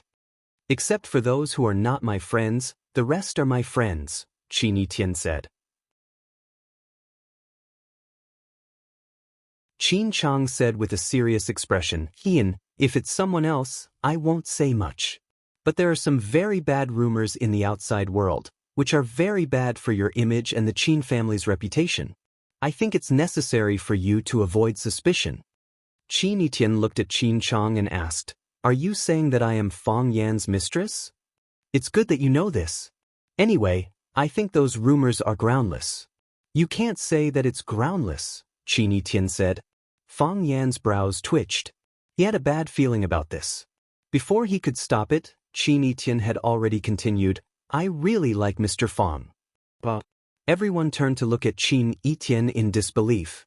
Before this, they had more or less heard some rumors about Qin Etienne being a mistress, but subconsciously, they would not believe it. What kind of person was Qin Etienne? How could someone like her be someone else's mistress? In this world, what kind of man could make Qin Etienne be willing to be a mistress? Because Qin Etian was too outstanding, this kind of rumor did not have much of a market.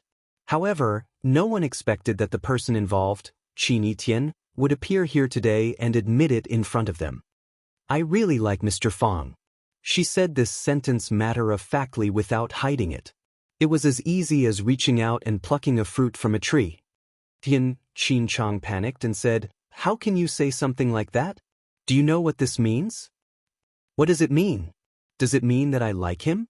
Does it mean that I am a mistress?" Qin Etian asked. "You should know the impact this kind of thing will have on you and the Qin family." "What impact? Just because the house is bigger, so the woman in that house can't like the man outside?" "But, you like a man with a girlfriend, that's true, but—" Qin Etian looked at Fang Yen boldly, just like the first time they met at the entrance of Class 9. At that time, she was wearing a white shirt and blue sleeves, reaching out to Fang Yen and saying, "Hello, I'm Qin Etian." That day, the sun was shining brightly and maple leaves filled the sky. But when I met him, he didn't have a girlfriend yet. When I liked him, he didn't have a girlfriend either. I fell in love with her first, but she didn't choose me. Instead, she chose another woman. How can this prove that I'm a homewrecker? Qin Etian said to Fang Yen, as well as to everyone else in the room, in a serious tone. Qin Chang's brows knitted tightly. If he could, he really wanted to tape Qin Etian's mouth shut. How could such words come out of Qin Etian's mouth? How could it come out of the mouth of a woman from the Qin family? Did she have any dignity? Did she have any restraint? How could she lower herself for a man like that? A man who had nothing good about him. She was Qin Etian, the rich Qin Etian. How could she be like an ordinary woman, a wild flower, a weed, and allow herself to be mixed with a pile of mud? But now that he has a girlfriend, he only treats you as a student as his sister. Qin Chang had to remind this sister, who was stuck in the mud and could not get out of it. When he was looking at Fang Yen, he was very curious. Fang Yen looked like a handsome man, but he was a cunning and sharp-tongued freak. What kind of charm did he have to attract a woman like Qin Etian? To be honest, with Qin Etian's talent, appearance, identity and wealth, what kind of young talent had she not seen? Why did she have a special liking for this Fang Yen? Qin Etian nodded. I'm just a loser, like countless other losers in the field of love. I don't know where my love came from, and I love deeply. How could such a person become a mistress?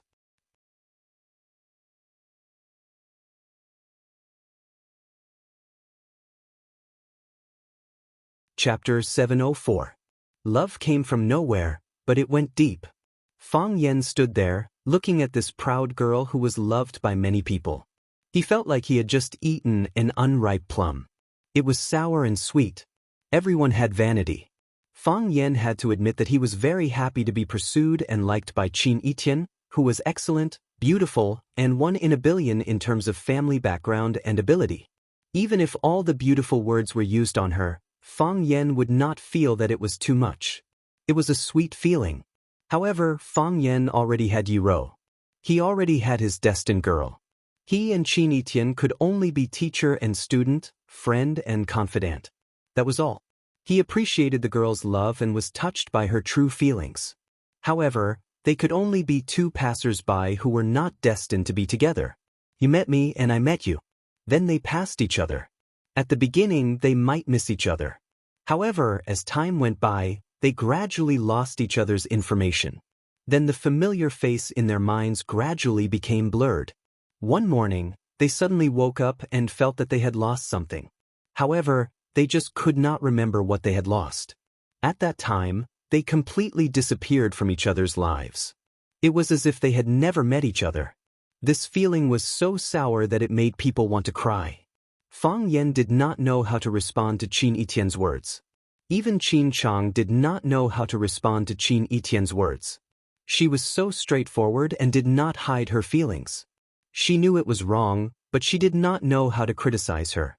Because you like someone, you have to bear the name of a mistress. Qin Etian said with a wry smile, but even so, can it make me not like him anymore? Impossible. Qin Etian looked at Fang Yen and said, what does it have to do with me if others scold me? They are not even qualified to stand in front of me.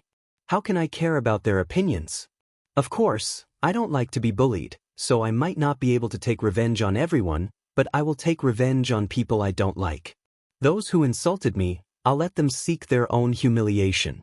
Those who insulted me, I'll return it 100-fold. I never make promises easily, but every time I make a promise, I will do it 100%.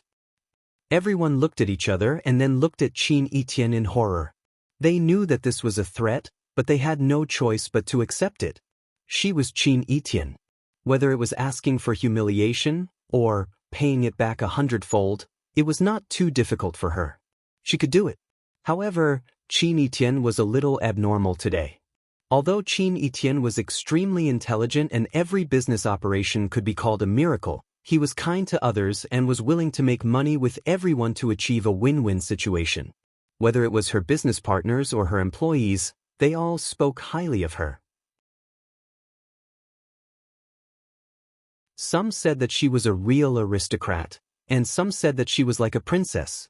But today, Qin Etian made a threat in front of everyone, like an enraged female leopard.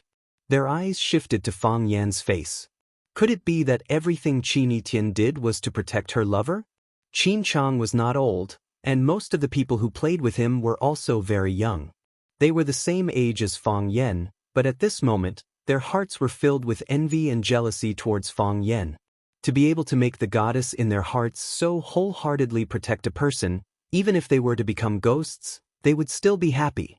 Qin Etian looked at Qin Chang and said, "Your friend is injured. Shouldn't you send him to the hospital?" Qin Chang's expression was slightly stiff, but soon he grinned and said, "Yes. Haoran is not feeling well. I don't know what happened, but he suddenly fainted. Maybe it's because of anemia. His physical condition is too poor. I have to send him to the hospital." Qin Etian nodded and said, "See you." Qin Chang took a deep look at Fang Yan, then turned and walked out of the box. The handsome men and beautiful women who followed him did not dare to breathe since Qin Etian came. Seeing Qin Chang turn and leave, they hurriedly picked up Lu Haoran, who was still unconscious, and ran outside. Li Junling hesitated for a moment and said to Fang Yan, "Mr. Fang, I'm sorry to disturb you. I didn't expect such a thing to happen. I hope you can have a good time." Fang Yan looked at her with a smile and said, "It's good that you didn't expect it. You didn't expect it, and we didn't expect such a thing to happen. Everyone is very unwilling." Li Junling nodded and said to Qin Etian, "Miss Qin, goodbye." "Goodbye." Qin Etian nodded indifferently and said. Others praised Li Junling as the piano goddess of Wuxia, but she didn't care about any gods. With the huge background and strength of the Qin family, as well as the huge resources of its media empire, she could be the god of creation. Whoever she wanted to make a god would be a god. Li Junling said goodbye to Jiang Qin and Wang Lin, then turned and left the box. When she walked out, he was very considerate and helped to close the door of the box. Qin Etian walked to Fang Yan and said, "This woman is not simple." Fang Yan smiled bitterly and said, "How can there be a simple woman in this place?"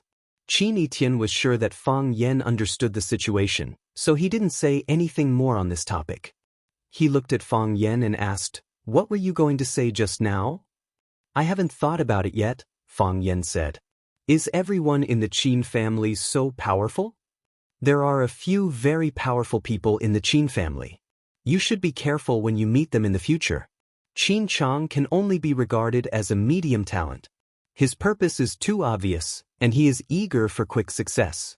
This time, he didn't do a good job." Qin Etian commented without any emotion. Standing at her level, she wouldn't overestimate Qin Chang, nor would she deliberately belittle the other party. Moreover, the person who asked her this question was Fang Yan, so she needed to say her real thoughts. He shouldn't stand up against you at this time, whether for public or private reasons. Since he has done such a thing, it proves that he doesn't regard me as his sister in his heart, nor does he put the Qin family in the first place. Isn't it too stupid to expose his position so easily? You have explained the reason to him clearly, but he is too selfish and makes a joke of himself. I wanted to say a few words to him, but after all, he is a few years older than me. If I make him embarrassed, others will laugh at him. It's better to send him out. What the eye doesn't see, the heart doesn't grieve. I think I have explained it clearly, but he may not have heard it clearly. Fang Yan said with a smile, "You know, I have an unpleasant face. Everyone wants to step on me when they see me. I really have no choice. I really didn't want to hit him just now." "If you don't hit people, you are not the Mr. Fang I know." Qin Etian chuckled, and then turned his eyes to Jiang Qin and Yuan Lin, saying, "We haven't seen each other for a long time, have we?" Jiang Qin and Yuan Lin were no strangers to Qin Etian, especially during the 3 years when Fang Yan was in mourning. They had met Qin Etian many times in Swallow Dock. But they couldn't fall in love with Qin Etian. In contrast, they preferred Yi Ro, because Qin Etian's aura was too strong. She didn't say anything, didn't do anything. She simply stood there, but it made people feel that she wasn't the same kind of person as them. Of course, Jiang Qin and Yuan Lin also knew that they were not the same kind of people. Yi Ro was different.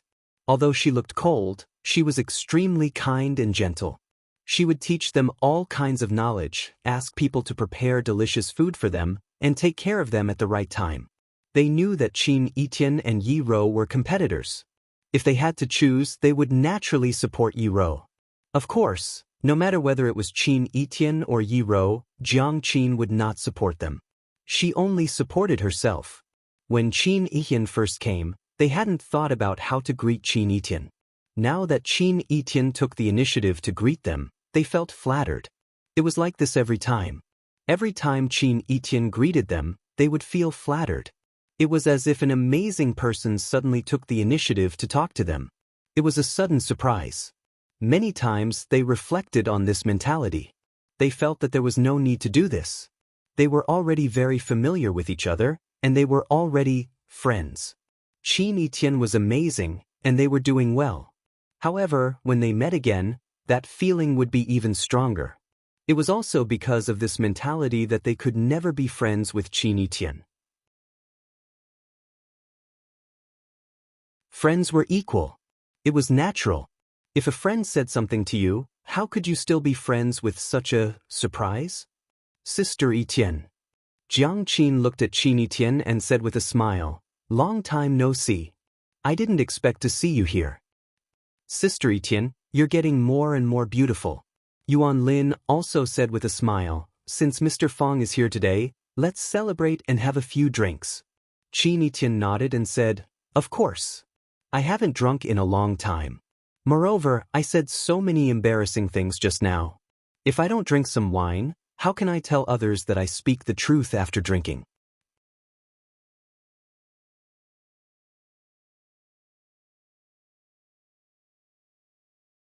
Chapter 705. Junling Clubhouse was named after the piano goddess, Li Junling. Li Junling would play a piano piece here every week. If she had enough time, she would come here several nights in a row. She was the owner of this place and the queen of this clubhouse. This place could give her a greater sense of accomplishment. Li Junling set up an independent rest room in Junling Mastery. When she was tired of playing or tired of socializing, she would come here to take a nap. When Li Junling entered the electronic lock password on the door and pushed open the door of the rest room, the luxuriously decorated room was filled with a faint smell of tobacco. Li Junling didn't smoke, but she liked to smell this faint fragrance. She took a deep breath and said in a reproachful tone, "You're smoking again." A handsome man was sitting on a recliner by the window, holding the latest issue of Playboy magazine in his hand. Many blonde beauties on the cover were wearing fiery red bunny costumes. Their buttocks and breasts were big, and their breasts were swaying. It gave people a strong sense of visual impact. The man's eyes turned from the magazine and said with a gentle smile, "I said I wouldn't smoke here, but I couldn't help it." Li Junling took off her slender high-heeled shoes at the door and walked behind the man with her bare white feet. She reached out and stroked his handsome face. She said in a soft voice, "You know, I'm not really blaming you. It's hard for you to come here. If you want to smoke, smoke. I don't want to force you. Besides, I don't hate the smell of cigarettes, and I don't hate the cigarettes you smoke. You always indulge me. I can't control myself in the future. The man stroked the woman's small hand with one hand and said with a smile, "An unrestrained man is very dangerous. After a woman gets married, her identity will change. She is the husband's wife and the husband's mother. Women can't help but spoil their husband like a child. Men are also born with a strong sense of dependence on women's breasts." Li Junling put her chin on the man's head from behind and sniffed the shampoo fragrance in the man's hair. She said, "I think you're the cutest child in the world. I just can't help but spoil you. No wonder I always like to come here." Junling's words are nice and philosophical. Junling shouldn't be a pianist, but a philosopher. "I'm a musician." Li Junling gently rubbed his chin on the man's hair and said, "Every musician is an artist. Every artist has the opportunity to become a philosopher." It sounds like a philosopher is the final advancement? Most philosophers are lunatics. Li Junling said with a smile, "Only by entering a state of insanity can I see the world clearly and see the truth. I feel like I'm going crazy. Otherwise, how could I become your woman?" There was a silent smile on the man's face. With one hand holding the Playboy magazine and the other hand caressing Li Junling's delicate pink face, he said, "Do you feel wronged again? I heard that Qin Chang is also here today?"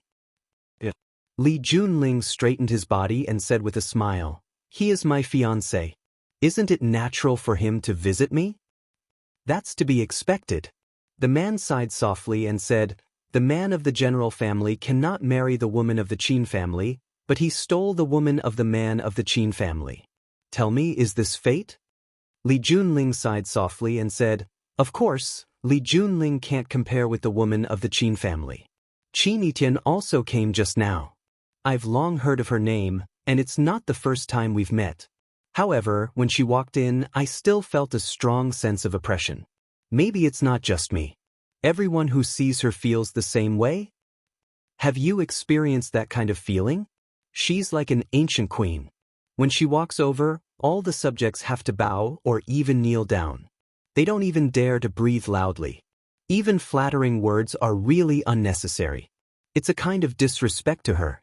Tell me, when did I, Li Junling, think about flattering others? Why is there such a big difference between people? Beautiful women were born proud. Li Junling could also be considered a dragon among men. In a certain small circle, she was also the object of admiration and flattery. For example, in her Junling club, she was fully deserving of being the most dazzling star. However, tonight, that Qin Etian just happened to come. Qin Etian's greatest ability was that no matter where she went, her powerful aura would turn that place into her home field. You stood in front of her like a lowly little servant. You only knew to speak when she spoke to you. You only dared to leave when she nodded in agreement. Which woman would like this kind of feeling? At least Li Junling didn't like it. Even now, his heart was still unbearably uncomfortable. He had been humiliated, but he didn't know how to fight back because the other person didn't do anything. She didn't even look at him. Of course, not looking at him was another form of humiliation. An adopted daughter should be like Qin Etian. The man softly said the saying that resounded throughout Yanjing City. He said, an adopted daughter should be like Jiang Junling. Jiang Junling has disappeared into thin air. Because of this saying, he soared to the sky, and also because of this saying, he became a laughing stock. Perhaps it was because Qin Etian was a woman, and a very beautiful one at that. Therefore, everyone was particularly tolerant of her and was willing to give her more convenience and care. Therefore, until now, everything she did was amazing, and every business she invested in could be called a miracle. After Jiang Junling's accident, some people also began to question whether Qin Etian's ability was worthy of this saying. The final result is well-deserved. Li Junling smiled and said, I think whether it is worthy or not, the key is to see whether you have a strong opponent. If Qin Etian's opponent was Fang Yan, what would the situation be like? Thinking about it, it is really an interesting idea. The man shook his head and said, Impossible. We have evaluated Qin Etian's characteristics. She has a firm mind and strong willpower. Because she is quite intelligent, she has 100% confidence in her every word and deed, and it is difficult to change the decision she has made. Even her mother, who is known as the Demon Emperor, can do nothing about it. Moreover, because of that incident, she is full of trust and dependence on Fang Yan. No one thought that the hastily ended kidnapping incident would make Fang Yan who he is today. If that incident had been successful, or if she had simply killed the hostage, would there still be a mess that we need to clean up today? Why did Fang Yan rise so fast? That is because Lu Chaoge is behind him, Chaoyan technology. Why can Chaoyan technology develop so fast and remain independent? That is because of Qin Yitian and the support of the Qin family. Without Qin Yitian, whether Fang Yan and Lu Chaoge could keep Chaoyan technology is really unknown. Which Boston creeper doesn't need a hard fence to support it? Li Junling walked to the man's legs and squatted down. She reached out and stroked his crotch. She looked up with a charming smile and said, "You have a reaction? Is this kind of book that good?" The man closed the magazine in his hand and said, "Of course not as good as you." So, the woman unzipped the man's pants, squatted on the ground and began to work. No one would have thought that the goddess of piano, who was respected and worshipped by millions, would be willing to serve the man she loved in such a manner. Our Li family also relies on the Jiang family. If it wasn't like this, Li Junling raised her head during a break in her work, looked at the man and said, "I would have been swallowed by someone else a long time ago, right?" Fang Yan and Lu Chaoge chose the Qin family as a partner. That was the smartest choice, because only the Qin family could resist the Jiang family's offensive, unless the Jiang family was willing to go to all-out war with the Qin family. But at that time, the Jiang family shouldn't have made such preparations, right? Killing 1,000 enemies, losing 800 of your own men. Why let those irrelevant people take advantage of it? The man's whole body lay comfortably on the leather sofa, closed his eyes and enjoyed this high standard of courtesy. He had a calm smile on his face and said, "The big tail is not left alive. Now that the Jiang family feels threatened, they want to cut off this unlikable tail. Is this enough?" Li Junling began to mutter and said, "Is it just to stir up trouble in the middle? A camel's endurance is super strong, but it's always the last straw that breaks the camel's back." Qin Yitian is very smart, and Qin Yitian is very powerful, but Qin Yitian is a woman in the end. The Qin family's old man hasn't thought of letting her take the helm yet. After all, Qin Yitian's parents and uncles are still alive, and her mother is a woman who is harder to provoke than she is. But the Qin family's economic power has fallen into the hands of a woman for 2 generations, which has already caused dissatisfaction among the Qin family's men. This is also the reason why Qin Chang came out tonight to add fuel to the fire. Qin Yitian is a mistress. We just released this news, and then the Qin family immediately jumped out to cooperate with us. Tell me, who is Qin Yitian's real opponent? We can only be regarded as Qin Yitian's potential opponents. The Qin family who has the most direct conflict of interest with her are her real opponents. Qin Chang came out tonight. How many Qin family members will come out tomorrow? Qin Chang has been insulted like this. I'm afraid that Qin Yitian will go through another trial, right? The Qin family's rift is getting more and more serious, and the Qin family's old man has to re-examine. When the woman's tongue touched his sensitive part, the man softly moaned, and then he suppressed this irrepressible pleasure and said, "Woman, isn't this good?" He was evaluating Li Junling, but also seemed to be evaluating Qin Yitian. You're tuning in to the Wang Lin's Journey YouTube channel. Don't forget to subscribe and join us on this journey to catch the most captivating stories.